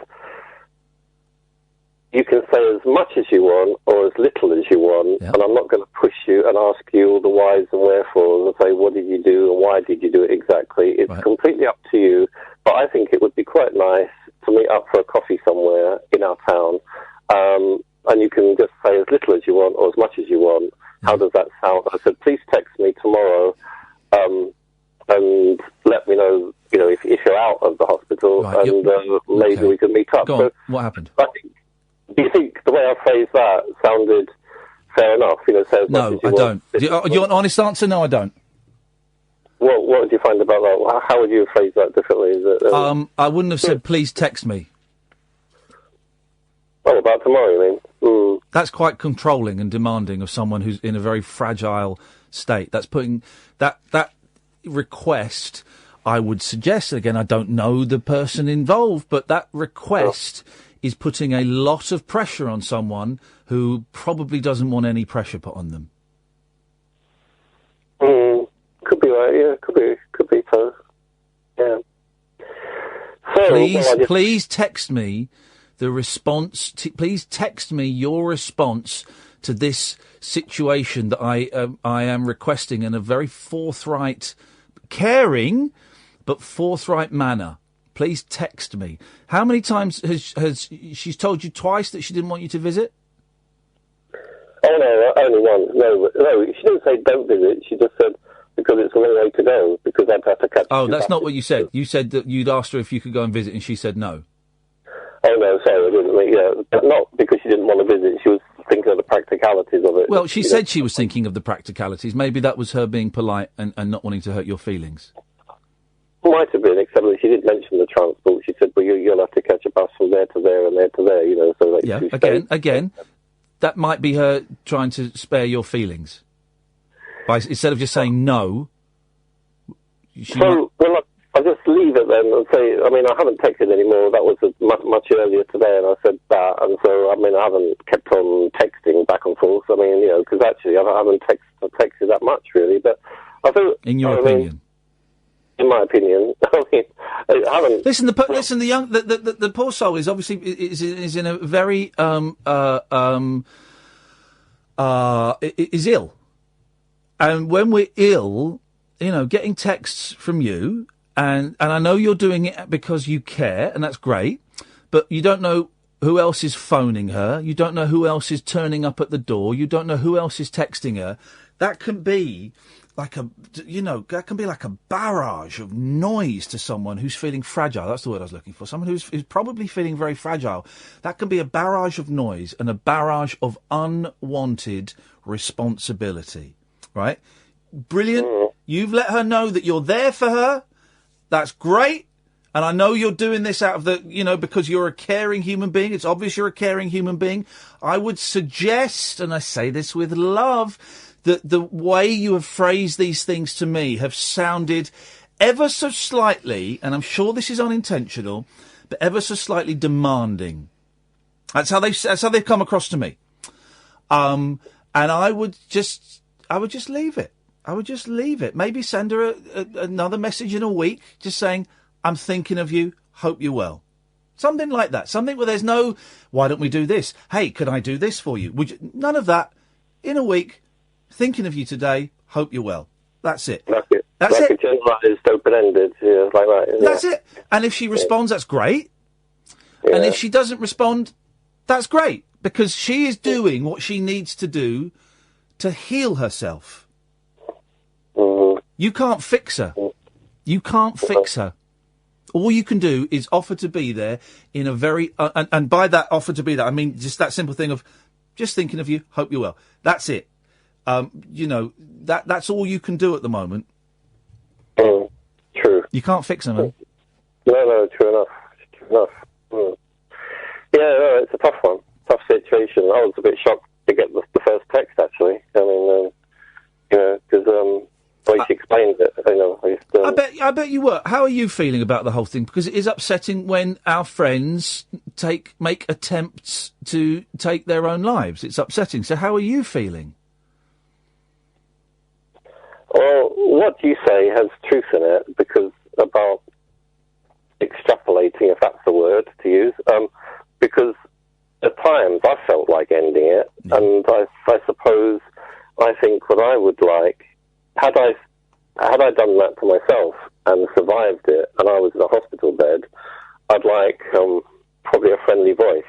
So I suppose what you said has truth in it, because it was like me projecting what would I like in that situation, which is a human thing to do, because obviously we, like you were saying earlier to Catherine about the children incident, you try and identify, if there's any common ground. Like, so I felt like ending it. I think, well, I don't think things are worthwhile. But then, and if I did do that, knowing what I'm like, I probably, if I woke up in a bed and there was a hospital and there were staff that were not particularly friendly walking around saying, he's a bit of a pain because he's taken up a hospital bed, and you're making a lot of assumptions there. You're making a lot of assumptions. I know, but I know I'd be thinking that, but I could do in that situation with a friendly voice or a friendly text or friendly whatever. Yeah. So I guess I'm transmitting that onto this situation. But it would appear... And you could be right, I could be completely way off the mark, and she doesn't want contact from anyone, actually. That could be true. Yeah. But you said, how do I feel? So I suppose I was just trying to think, what am I like?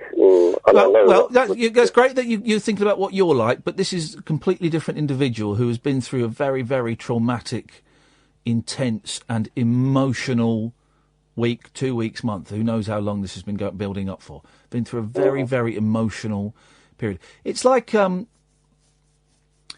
someone's got cancer, right? It's the same I thing. do actually. Right. I do actually. Okay, well, yeah, but if someone's is taken to hospital because they got cancer, right? They might not want to see anyone because they feel tired, they feel battered, they feel emotional, they might not want to see anyone, and that's fine. And you wouldn't kind of press on. Someone who's very sick with cancer, saying, "Well, maybe we should meet up for a coffee." And he's text me tomorrow and let me know. You wouldn't do that with someone who's got cancer. Well, actually, on air, I've only ever told James Whale in the past about mine. Well, I have. I mean, the cancer. I mean, you're the second. I mean, I haven't gone into specifics, but yeah. So I know what you mean on that score because I keep it tightly in a box. I don't talk about that with anyone. I mean, I don't know why I ever told James. I mean, that was the end of 2016. I told James, but I don't know why really. But I suppose I find him sometimes easy to talk to. Do you think that maybe your desire to help this friend of yours is you asking for help? Have a think about it for a while. Have a think about it for a few days. That maybe you internalising your illness and what's going on for you, and maybe your friend being ill and you trying to help them is actually that's what you want. Is you want someone to go, Stephen, are you sure you're all right, man? Because you've lost a bit of weight and you've been a bit distant, and I'm just wondering, is there something going on? Maybe that's what you want. I might be wrong. I often am. I'm just putting it out there. Well, I know there are no things that can be ruled out, really, when you're talking about the mind and how it works with all these peculiar things that happen to us. Yeah, so, no, I mean, everything's on the table, I think. I mean, I don't discount anything, really, about myself, what goes on. All right. Yeah. All right. Well, okay. Well, maybe next week I'll give you a ring. I'll let you know if there's any outcome or whatever. And all right. That's okay with you. Yeah. Thanks, man. Cheers. Right. Bye-bye. All right. See you then. This is Talk Radio. The Late Night Alternative with Iain Lee on Talk Radio. All right. Me and Catherine are having an argument because I'm brilliant and she's a pain. What is your beef? It's freezing in here. You're sitting here in a T-shirt. She looked at me with nips like Scania wheel nuts. Nips. And I'm sitting right underneath. Yeah, I'm sitting right underneath the aircon, and it's got ice coming out of it. That's not ice. That's proper ice. That is not ice. I bet if you put your finger on that, you'll be stuck to the ceiling. I'm gonna lick it. Don't lick it. That's not ice. What is it? That's just the crap. That's just crap that's in the air conditioning. Why is it white? It's probably Legionnaires. That's what that is. Your actual Legionnaires. She just looked at me, right, and gave me the dirtiest look during the adverts. And pulled a face as if to say, it's the kind of, you've done a stinky fart face. I was like, what was that for? I'm cold. I said, so what? He's doing the voice, it's a serious argument. I said, so what? She went, I'm cold. Can I go and put the heating up a little bit? Can I go and put the heating up a wee bit, please, sir? I said, no. Where am I from now? I said, no, you blooming well can't. If you can't stand the cold, get out of the studio. And then you started to pack your computer up to get out. I mean, I tell you what. Why don't you do us all a favour? Why don't you go and sit in there with your boyfriend Sam? All right. I'll just warm up a bit. Outrageous! Outrageous! We're on air. We are on air. Can I turn it up? No. Bye.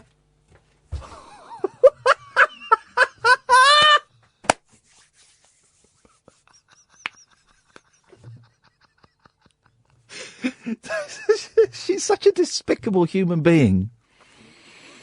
034 499. No, 0344. 0344. That's how you say it. 0344 499 1000 is the telephone number. After midnight, we've got another yes word or S word. It's from Noel Taylor. It's called The Skipping Girl. I've not heard it.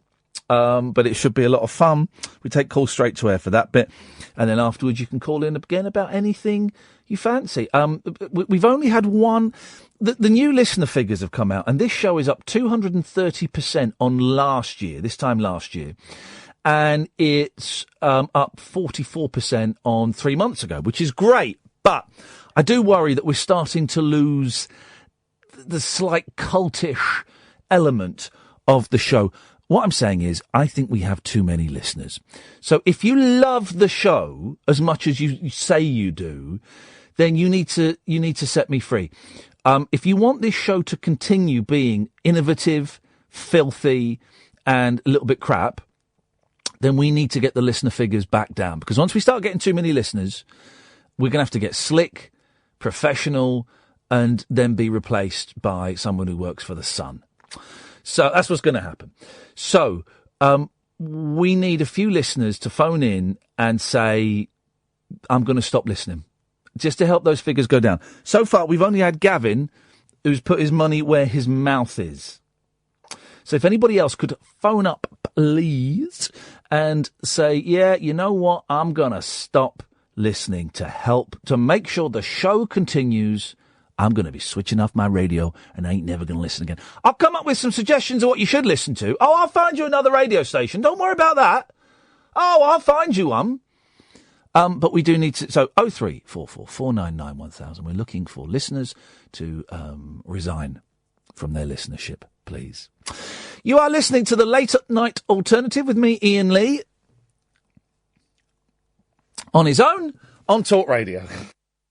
Across the UK, online and on DAB. The wild man of late night radio, Iain Lee. Differently interesting nocturnal emissions from a legend of late night radio. On air and off the leash. The Late Night Alternative with Iain Lee. On Talk Radio.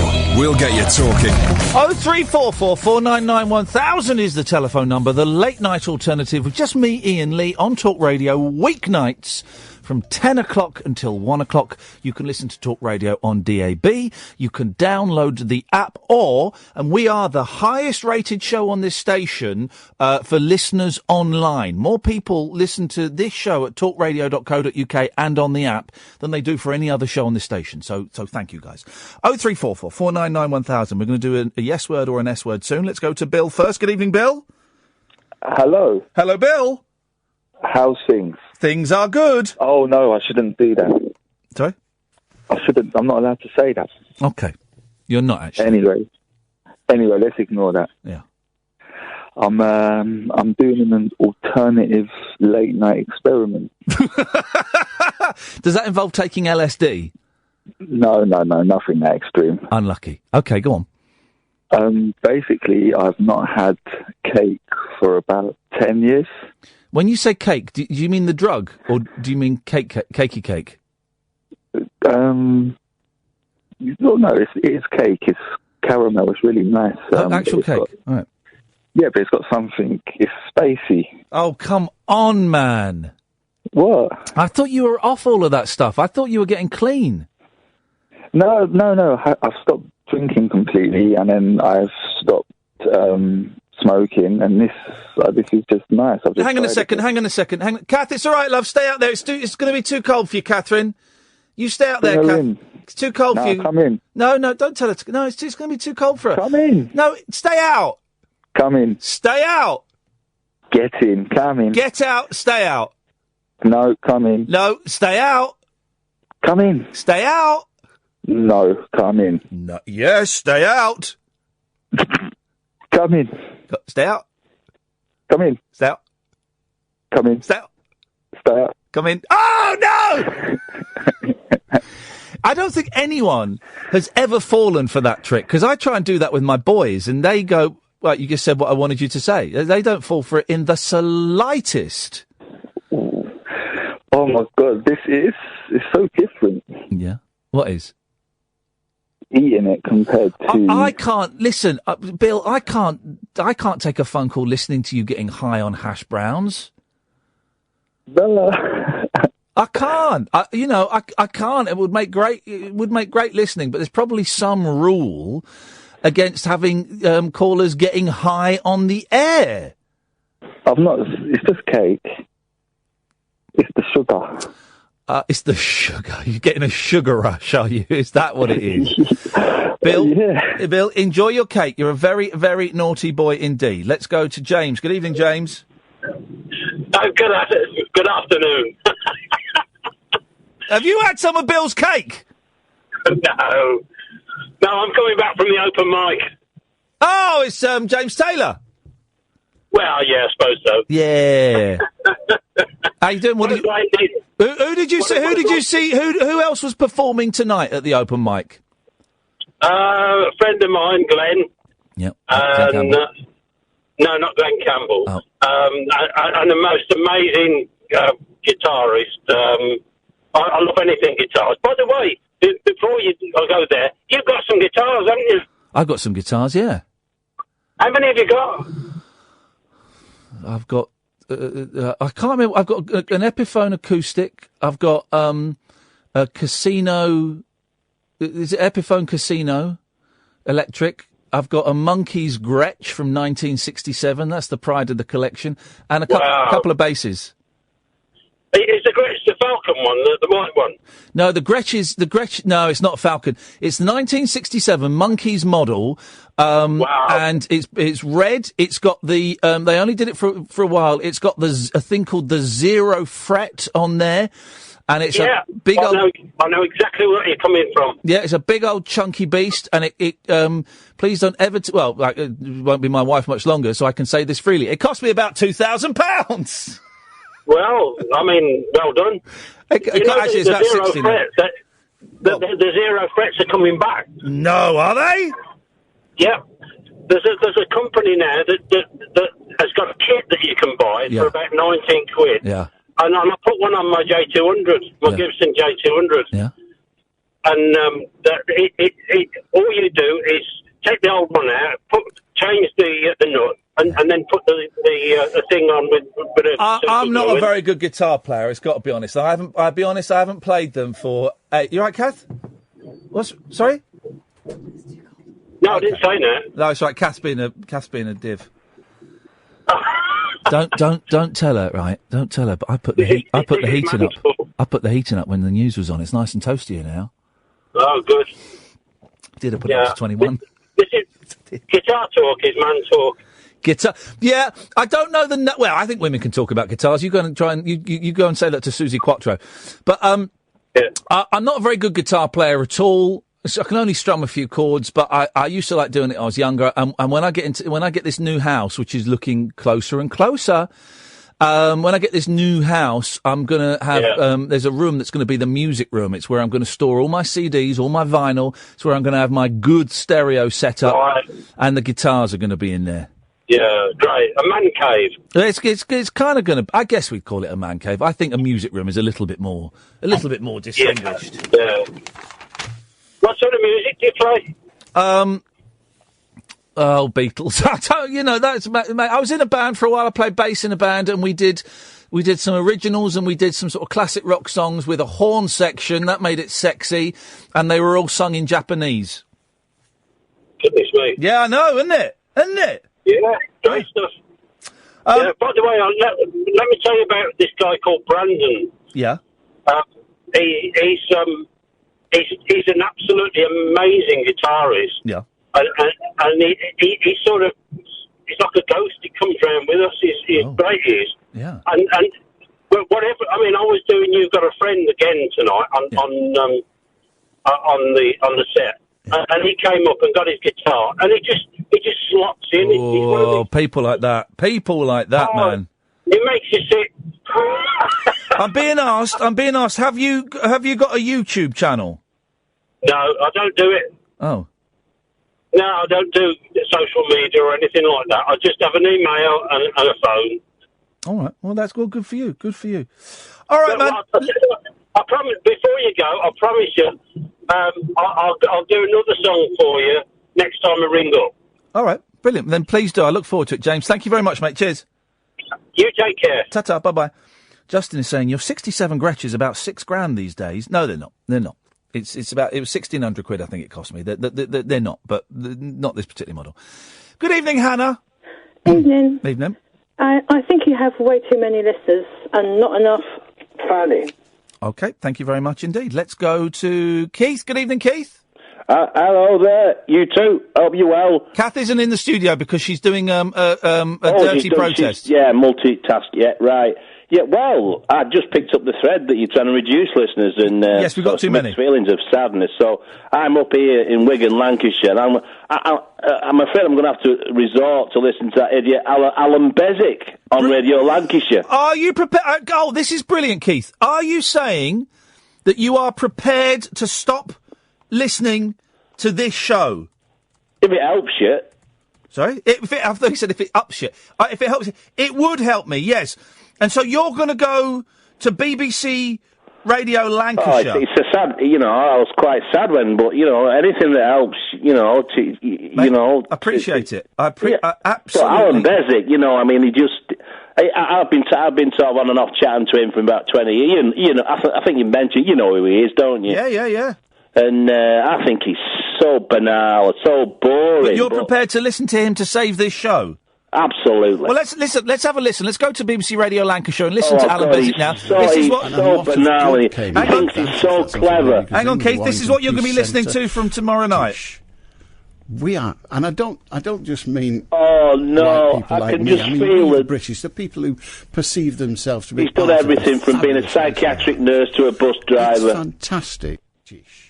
Oh, he thinks he's so clever. Yeah. Oh, hang on, the sound's gone. Like me, I mean, we the How do I British, get the it people louder? who There we go. perceive themselves to be part of this fabulous nation of ours. This is Gavin's going to. Keith's going to take a dive for us, Kath. He's going to stop listening to save the show. Oh no! And he's going to listen to Alan Bezic. I feel What? ashamed. No, that's too much. God, he's so banal. He thinks he's so clever. Keith, I really appreciate that. That's a very, very noble thing to do. Oh, it's going to take a lot. Thank you very much indeed. What a nice guy. He's doing that for us.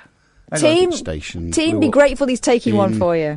Lancashire, and killed quite a lot of people. Oh. Including a famous campaigner, her name was Pat, a famous campaigner for charity, Pat Seed. Her husband, I think it was, died in that.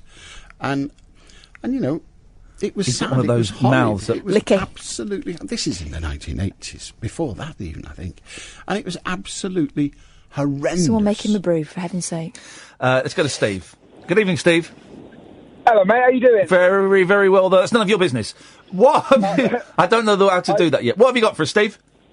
It's just a quick call, really. Just to say, because forgive me, I don't actually listen to your show live, but I listen to the podcast on the tube and when I go for run and stuff, and it's bloody brilliant. And I listened to the Lacey one today, and I just thought it was such a lovely thing that you did. And I just wanted to say, bloody keep it up, 'cause it's great, mate. I love it, and I just think the stuff you do is really, really nice. Hey, So, Steve, thank you, man. So do you? Obviously, are you listening live tonight, or have you just called in on the off chance? No, so I've just called on the off chance. I'm just driving home, but brilliant. I've also realised that if I phone the show, yeah, I can whilst waiting, you can listen to the show live. So there we go. Of course you can. Yeah. Oh, and we'll do, Steve. We will do that for anyone. If people can't listen, phone us up. We'll call you back. You can listen. It's like dial-a-disc. You can listen to us. Yeah, right, Catherine. We've got to make this call a bit better. But I'd like Steve to be in the poddy. Okay. I want Steve to be in the podcast. What's Steve going to do? So, Steve, Steve, is there a question you'd like to ask future Steve? Oh, blimey. I don't know. No, I've got nothing at the moment. I've got nothing. You put me on the spot. No, okay. Well, that's not good enough then. We need to this call because this call, as you know, Steve, we only put the very, very best into the podcast. And so podcast listeners don't even know who Alan Caddick is. So we got this call isn't good enough yet. Well, I'm unlucky, mate. Unlucky. This call isn't good enough, Catherine. What can we get from Stephen to make it a podcast worthy call? I mean, did you want to sing us a song? Sing us a song, Steve. No, I'm not a great singer. Have you got a hard luck story? No.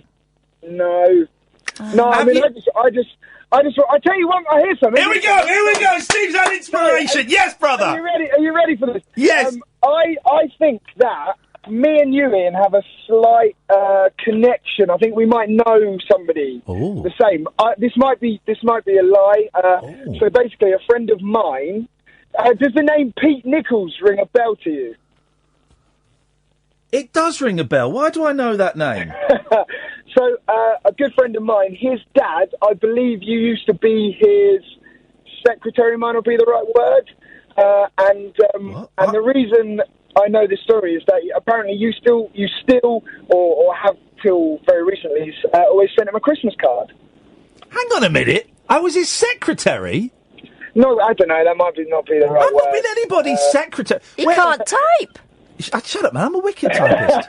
Where did this guy live? So I think he worked in Slough. So Pete lives in Windsor now, because I think I live round Windsor way, where I think you live, from what I understand. Well, so hang on, what's his dad's name? Pete Nichols. It's definitely Nichols, not Nicholson.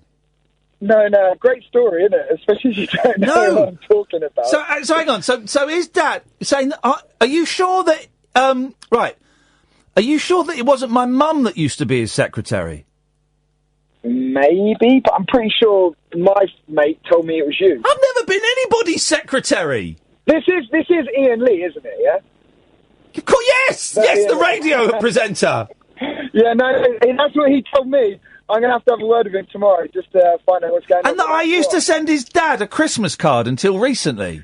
Yeah, so I think, you worked with him for a little while. Obviously not. This must have been a long time ago. And then I was told you were a really lovely bloke and you still send him a Christmas card. No. Now I'm lies. Sure. It's lies. It's lies, mate. Honestly, I don't send Christmas cards, and I haven't done for about 15 years. I think they're a waste of money. So you've been stitched up, mate. I have. But on the upside, you just made the podcast with that call, Steve. Hey, listen, man. Thanks for the call. Nice to talk to you. Go and call your friend out for lying. Cheers, fella. I will. Thanks a lot, mate. Cheers. Ta-ta, bye-bye. ta-ta. Isn't that funny? So who's sending this guy a Christmas card from you? Right, we have a break. When we come back, it's the yes word or the S word with Noel Taylor. And Noel has just called in. This is Talk Radio. The wild man of late night radio. The Late Night Alternative with Iain Lee on Talk Radio. We have ways of making you talk. Right, so it's a feature, and it's a feature that we're going to stick with until people get bored of being humiliated. We run out of people who want to share their art with us. So, it is, what's it called? S word, yes word. And the S word is SH1T. So basically, we play a song by a new artist, you, dear listener, Ian at iainlee.com if you want to send one to me. And while it's playing, people will phone up live, and they will say the S word, as in, I think it's great, or the S word, as in, I think it's SH1T. Please don't actually say the S word. But a lot of people have been phoning up saying the S word, and that doesn't help.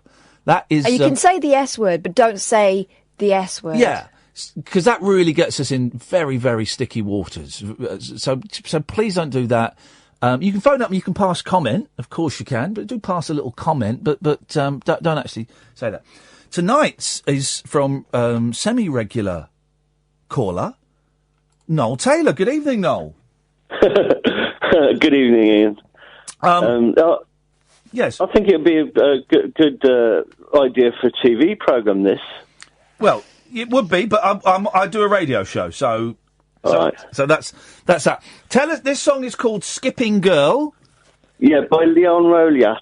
Okay, which is your pseudonym and your name backwards. Yeah. Okay. And tell us the inspiration behind this song. I was walking down St James's Lane in Coventry, and I just saw this little girl skipping, about 5-year-old girl. Sounds a bit naughty. It sounds a bit crazy, but it sounds crazy. It doesn't sound naughty. I thought of the song straight away. The whole song came into my head.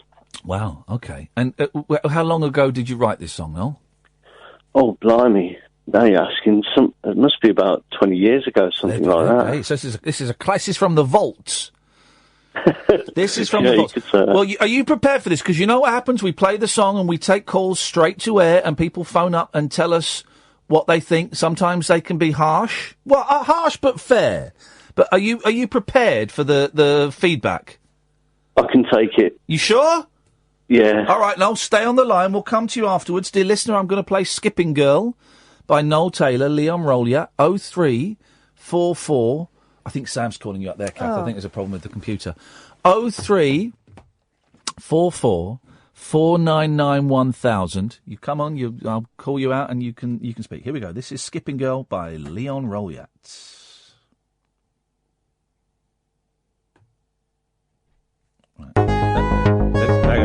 Let's get back to the beginning because it sounds quite synthy and I like that. Here we go. 0344 499 1000. Wow.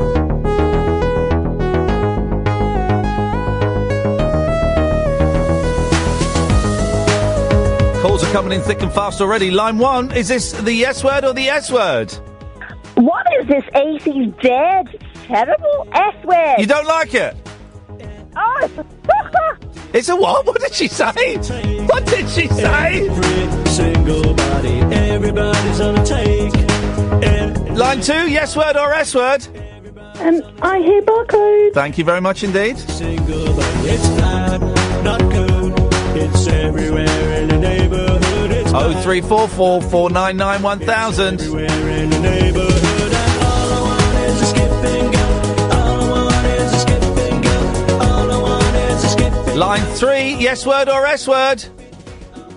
S word. Thank you. You sure? I'm quite enjoying this. All I want is a skipping girl. All I want is a skipping. Line 5, yes word or S word? Steve from Twickenham here. It's definitely the S word. Thank you. S word. Thank you very much indeed. Line 5, yes word or S word? It's good, not bad. I think it's very groovy. Yes word. Have you been eating some of Bill's cake? Oh, yes indeed.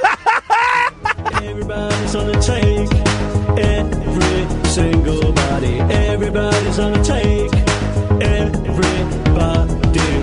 Line 6, yes word or S word for Noel Taylor, Skipping Girl?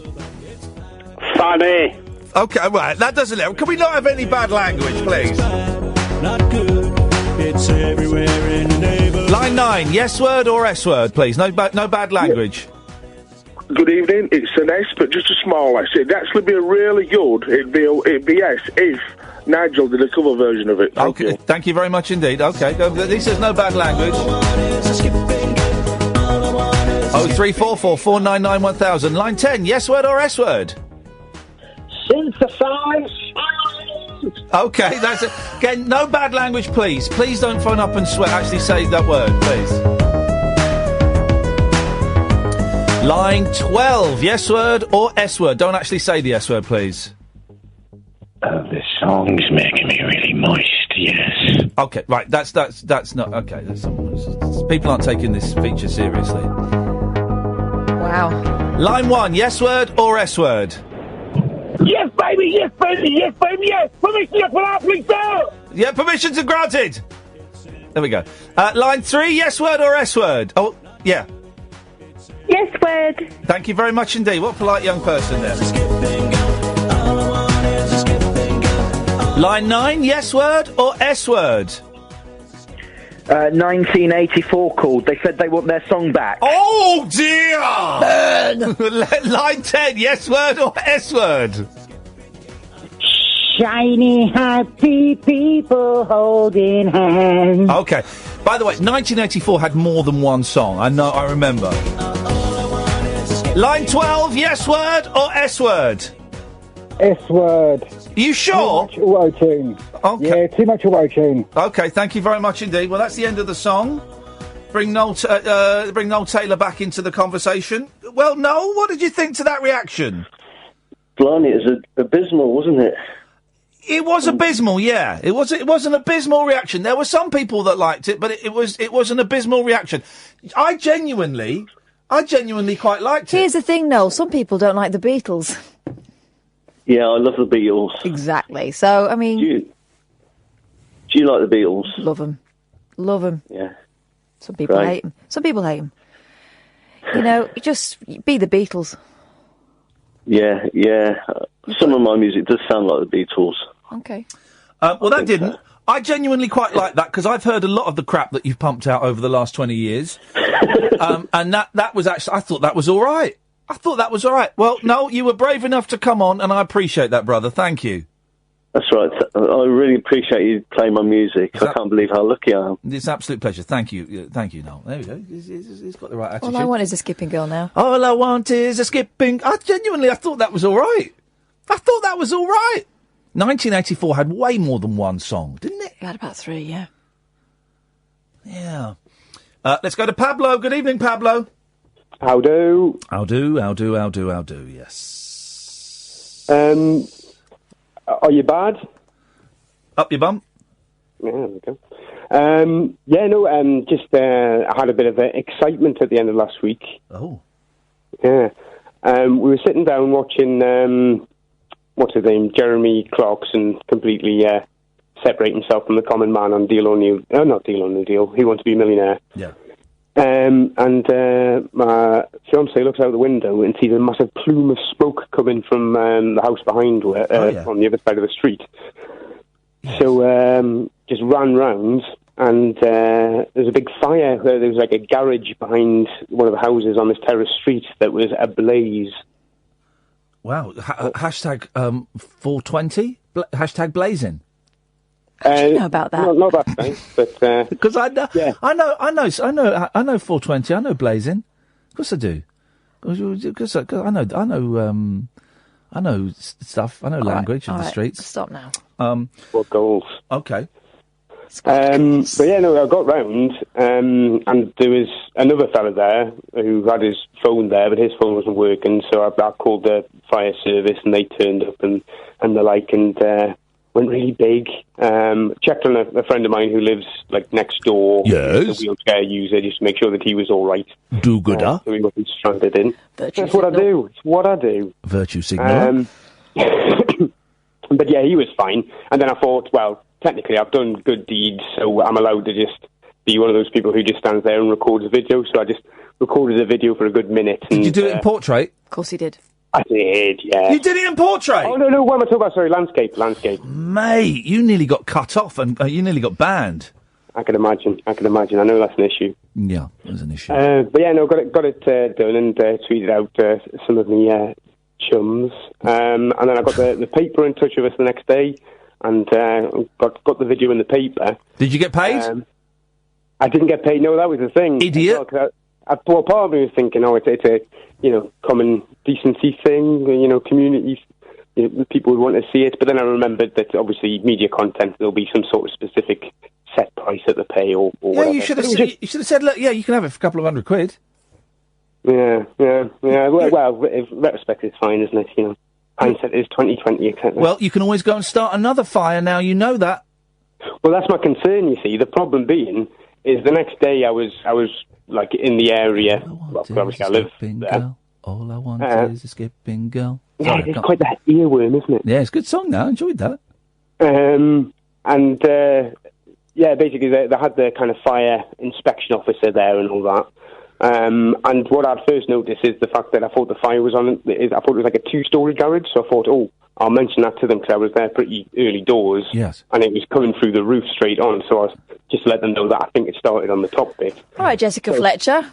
Well, what can I tell you? Were they fire investigators? Yeah, well, it was like there was a police officer there, and then there was a woman in like overalls with a van which had loads of stuff in the back. So I'm assuming she was either fire or police. As far as I'm aware, they still don't know exactly how the fire started, whether it was nefarious. Well, go and do a little. You mean they haven't advised you? Go and do a little bit more investigating, then, Pablo. So waste your time talking to us. Go and have a look. Well, my concern is, because that was the problem, because I was talking to her and she was looking at me a bit funny when I was speaking to her, and then I left, and a little bit later on I was just thinking, wow, she's looking at me a bit funny. And then I remembered, obviously, my eyebrow issue, where I've kind of... Your eyebrow issue? Well, it's like a OCD thing. I pluck my eyebrows a little bit when I'm not aware of it, and now I look a little bit ridiculous. Okay. But then I realised that, if you're going to be setting a fire within close proximity, if you're not careful, one of the first things that's going to go to your eyebrows, isn't it? Of course it is, mate. Of course it is. By doing my common decency and putting my oar in to say, obviously she would probably know it'd been her job and all. Yes. But trying to help out, I've possibly put myself right in the firing line for, no pun intended, for a suspect if it is nefarious. And obviously then they can check on the record, see that it was me who called the fire Why are you service. trying to create a retrospective alibi by talking to her? I think you did it. Well, that's my concern. I've got a very... I'm one of these people who's nervous of police even though I've done nothing wrong. I think you did it. I think you're guilty. Well, that's it. Well, the worst thing is, as well, a friend of mine, just the day before, his house had been gutted by an electrical fire whilst he was at work, luckily, so nobody was hurt. So you burnt your mate's house down and you burnt down a garage. Mate, you need to get help, Pablo, seriously. Well, that's the thing, but I think if there is a firebug in the area, and this was the other fact, the fellow who was there when I first turned up wasn't there a bit later on, so I was thinking, I should have probably paid a bit more attention to what he looked like. Yeah. Just in case he was... All right, mate. He was the All right. Listen, if I were you, I'd go and destroy those petrol cans, and I'd go and get help straight away, mate, because that is not normal behaviour. Setting fire to a garage in a mate's house, that's not normal behaviour, Pablo. Really. Have go and have a good hard think. 0344 499 1000. Another 20-odd minutes of this nonsense before Paul Ross comes in at 1 o'clock. This is the Late Night Alternative with Iain Lee and Catherine Boyle on Talk Radio. The Late Night Alternative with Iain Lee. Unfiltered Night Talk with the original king of unconventional conversation on Talk Radio. We have ways of making you talk. 0344 499 1000 is the telephone number if you want to give us a call. Have you got a horror, a murder story for us? Yeah, but after Pablo, I don't know whether we need one. Well, I would suggest, here's my suggestion for tonight, make it like 50s, 60s. Maybe don't make it about young boys being tortured and killed. That, I think, was where you crossed the line. Do you know where I think I went wrong yesterday? Yeah. Listening to you. I think I should just do it my way. Because okay, well, you interjected. Fine. Yeah, that's and fine. And then it ended up getting a little bit. You did one about 13-year-old boys being 13 to 20 being murdered. All I would say in that is, how many awards have you won? I've won 4. Yeah, and how many was that when I was working with you? 4. Well, 2 of them you were just the newsreader. What? Okay. So 2 of them you were just the newsreader. Yeah. Okay. And I still managed to get you an award. So okay. Me. And how many Ofcoms have you won? Well, I'm not sorry. You won one Ofcom. I don't accept. I've got one, but I don't accept it. Yeah, you've got one complaint upheld by the governing body that was monitors, someone who was going for you, and they managed to get me in the crossfire. That monitors the output of radio. I think. Okay, and I have got 0. I'm going to be honest. I think you threw me under the bus with that one. No, mate. Yeah. It was for the. You saved yourself, but it's cool. No. It's cool. I was asked to comment because someone complained about this show and about the best of show that you're in charge of that goes out quite early in the daytime. Yeah. And I was asked to write why I thought it was appropriate that it went out during my show, and I did. Yeah, and then you went, but I can't speak with Kath. Well, that was the best of was your show. No, didn't he? Yeah. You put something that was inappropriate for daytime listening on in the daytime. Apparently. Well, yeah. Some people can't handle the truth. That's the problem. Well, no, the truth exactly, and the truth is, you muffed up big time, and I haven't yet, and I won't because I know the rules. It's a tiny thing. You get your story straight. I'll get Barney on the line first of all. Good evening, Barney. Howdy, y'all. I just wanted to. Howdy, Barney. Now we got to do it in cowboy voices for the whole call. Oh my God. Oh my God, Barney boy, what you got for us tonight? Well, Iain Lee. Yes, Barney. I just wanted to clear up that person who said 1984 went to their songbook. I think they actually meant that Noel has plagiarised from the band called the 1984. Well, but the band, the 1984, if such a band exists, are you saying they only have one song? No. So they have more than one song. So I was correct. 1984 has more than one song. Oh. Thanks for calling, Barney. Catherine, let's get a spooky murder story. I'm going to put the heating down a little bit because I'm getting quite hot now. Oh, back to you. No, well, I feel like I'm passing out. Yep. Oh, piss off.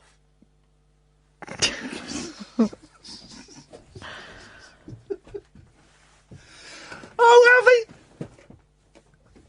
All right, hit me. Have they done that? What? George Galloway's presenting the show with me on YouTube. Right, I've had enough of this. Oh, I don't have to put up with this. You're back. I must have. My eyes must have been playing up. You're there. No, you're there. George is back. Get rid of George, please. This is the YouTube Seriously, channel. guys, I'm this close. Get rid of George, please. And you know what? I'm out of contract, so there's no reason for me to be here anyway. So Right. Come on. We want to have a murder story. Please get rid of George, Matthew. Please, because it's very, very tense in here. Put up with this. All right, he's got rid of it. He's got rid of it now. Now I can still see. You're there. You're back. You're back in the room. There we go. Right. So here we go. Murder story. Give me some decent music. Okay. And not stupid. No, I'm not going to. I don't want. This is like, this is my big moment, and I don't want you ruining it. All right, for me. Martine McCutchinsons. Again. I'm not going to... Right, I'm going to get you some good music. Let's get iTunes up. I've got some... here we go. Oh, for fudge's sake. Hang on. I've just realised I've only got half a story here. Carry on. I'll tell you what, let's go to the ads. When we come back, I'm going to have some wicked music. We're going to have a brilliant, brilliant murder, and then we're all going to strip off and we're going to do it. What? Uncut, after-hours conversation for the up-all-night generation. The Late Night Alternative with Iain Lee. On Talk Radio. We'll get you talking. Right, Matthew's getting a timeout for the trolling you. He's timed out now. Matthew's timed out. Right, so let's get some murder music. Here we go. Oh, for goodness sakes. No? No. Okay. No.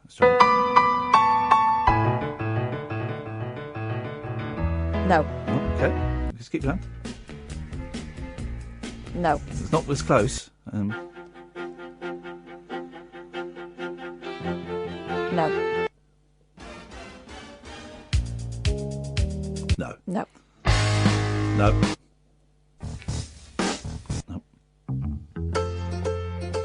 Definitely not. No, okay.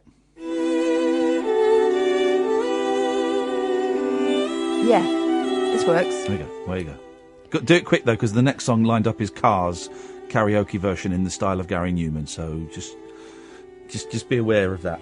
To the lonely, well-heeled old women he met at church functions, the romantic charm of quiet, heavy-set Alfred Leonard Klein, 56, was considerably enhanced by a remote quality that they could not identify. Couldn't put their finger on it, could they? No.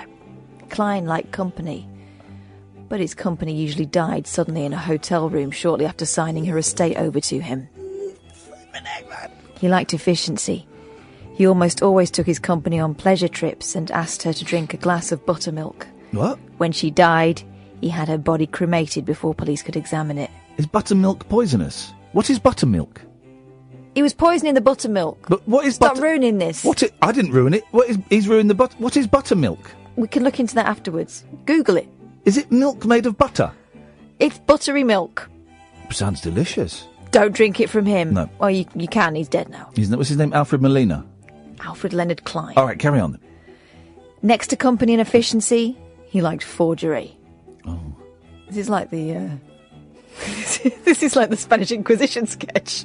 Nobody expected the kind of the Spanish Inquisition sketch. He likes company and efficiency. He also likes forgery.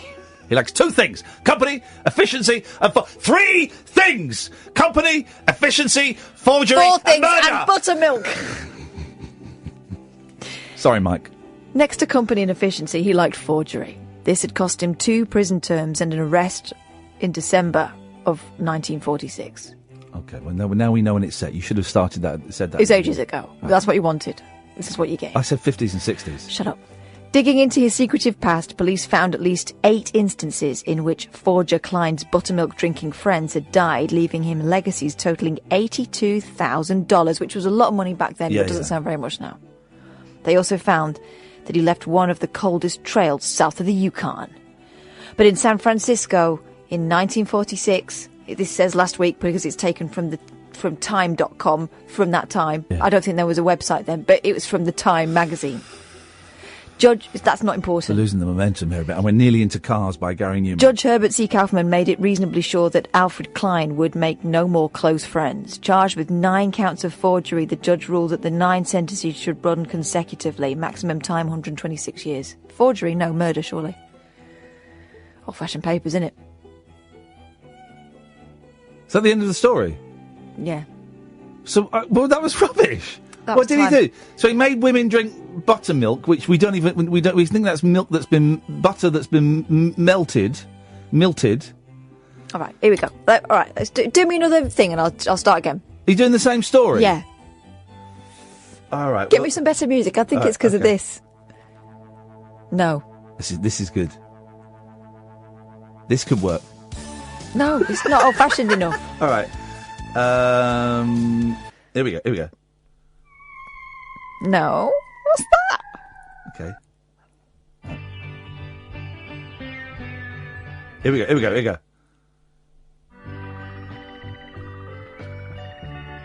Okay, I think I can work with this. Okay. A prolific American bluebeard. Klein was linked with at least 9... Hang on a minute, I might have a better one. What?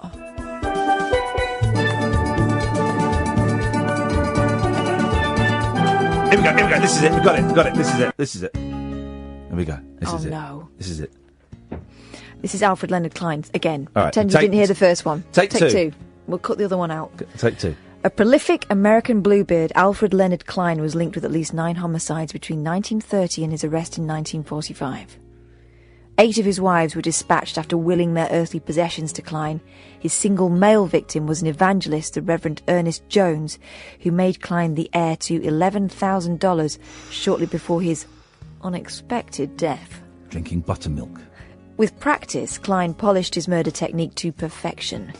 Insisting on a lavish honeymoon, he would check into a stylish hotel, there persuading his bride to drink a glass of buttermilk laced with powerful sedatives. That makes more sense. Okay. That makes more sense now. He drugged it. Yeah, it just wasn't just off. That would just make him sick.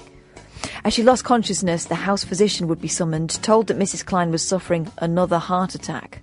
Hours later, when a second dose of drugs proved fatal, doctors were inclined to issue death certificates citing heart failure as the proximate cause. Proximate? Is that a word? Yeah. Okay. In May 1944, Klein married a Chicago widow called Delora Krebs. True story. Okay. And promptly set off for the West Coast. No, down. Down, boy, down. That, what's he called? Mike? He's going to go nuts listening to this. Yeah. Oh. I think we may have lost Mike. I gave him some buttermilk. I'm going to start again. No, don't start again. In May 1944, Klein married a Chicago widow, Delora Krebs, and promptly set off for the West Coast. Delora's annuity checks were always promptly cashed, but relatives had trouble reaching her by telephone. And she was dead. Klein habitually put them off with tales of illness. He'd habitually put them off? Habitually. Oh, he said Klein had habitually put them... No, she's not coming. Don't like you, dirty cow. I don't think you're taking this seriously. I am. I want some buttermilk. Klein bitchily put them off. You stink, you smelly tart. She's not home to you. Klein habitually put them off. Yes. With tales of illness, shopping errands, previous engagements. Better things to do. Yes. When a wire arrived from Portland, Oregon... That's a telegram. Yeah, reporting a death, family members pressed for an investigation uncovering Klein's criminal activities in a dozen states. Cremation of his late lamented wife saved Klein from prosecution on a murder charge, but he was jailed for forgery in San Francisco. Delora's annuity checks came back to haunt him, and testimony from 2 surviving poison victims persuaded the court that a maximum sentence was justified. Sentenced to 126 years, Klein died in Folsom Prison of a heart attack on August 5th, 1948.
Dearly beloved, we are gathered to celebrate. It's very like that, isn't it? Isn't it? That's the Beatles and Eleanor Rigby there.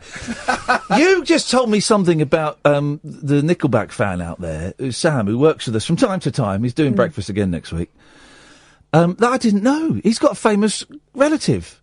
And that had a direct impact on his appreciation or lack thereof of the Beatles. Yeah. He kind of grew up in a house, he told me, that despised the Beatles. That was his exact word. Despised. Because what band was your granddad in, Sam? The Dallas Boys. Yeah, I know that. I've heard of the Dallas Boys. Why? His granddad was in them. I'm named after him. One of my middle names. Is Dallas Boy? No.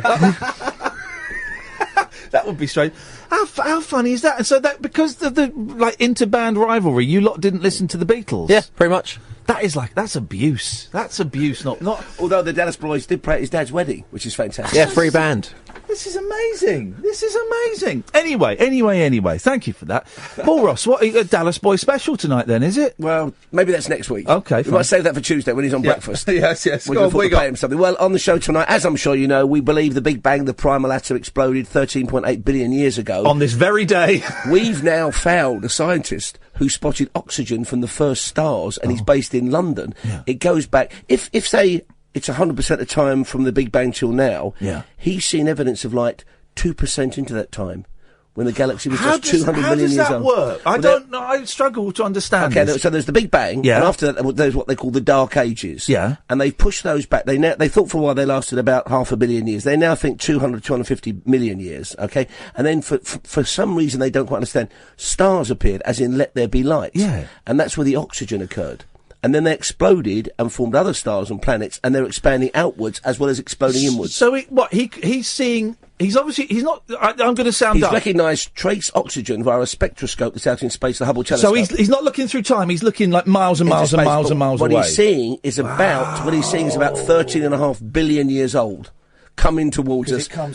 And this man's on the show this morning. I can't wait. Man. And I said to him, you okay doing it live? He said, I'm pretty much up all the time.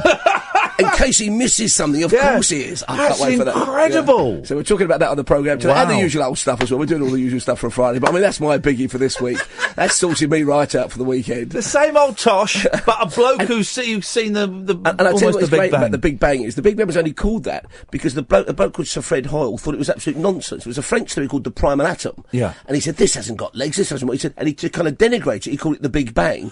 And that made it take off. He was bitten by his own PR spin, effectively. Oh, wow. And then so many people thought that is the most effective theory, and they nicked his name the Big Bang. Not the primal atom sounds a bit biblical. Yeah, The Big Bang's got it going on, hasn't it? Oh, isn't that funny? Yeah. Well, there you go, Paul Ross. Thank you very much. Paul Ross will be at 1 o'clock, 1 till 5, isn't it? Your shift. The Cosmic Dawn. That's what they call the start of the stars. The Cosmic Dawn. We're living in science fiction land. The Cosmic Dawn. You say we're living in science fiction land. Did you see that? One of those. They're not remote control cars. Self-driving. Oh, driverless cars. Driverless cars crashed. One crashed into the back of a bus. One of the Elon Musk Teslas crashed into the back of a bus, and everyone's going, well, they're not as safe as they're supposed to be. So I still can't see the point of them. One of the joys. I'm not a big natural driver, but I quite enjoy driving as an activity. But I would kind of like getting in the, type it in. Take me to Milton Keynes. I don't know why you'd want to go to Milton Keynes, but take me to Edinburgh, please, car. Yes, master. And then you just... Why would it say master? Of course it would. He's programmed it. Think of Night Run. He didn't say master, did he, Kit Kat? Oh, dear. Yes, master. Oh, supreme being. Yes, master. I will take you there. And then you can have a little doze. I would love that. And given that you made this poor creature call you master, what might it do while you were dozing? Where might it take you? What photographs might it take? We did a story about 6 months ago. Someone had invented a thing you plug into the lighter and it goes on your old fella. And it pleasures you. And it blew up while he was driving. Do you remember? Serves him right. It was in a Nissan. He should have stuck to Swan Vestas, shouldn't he? Those extra long matches from the supermarket. It blew up in his car, blowing him. Anyway, it was a mess. It was a horrible mess. Anyway, and you got one more night of this, haven't you? I'm going nuts. Thank you, Paul. Paul will be on at 1 o'clock. Do stick around and listen to it. Paul's on 1 till 5, and it's a bloody good show, to be honest. It's a bit iffy. It's patchy. Dallas boys. It's patchy. It's hit and miss, but those hits, man, they're good. We will be back tonight at 10 o'clock. Thank you very much, Sam. Thank you, Catherine. Thank you, dear listener. Until then, from us, ta-ta!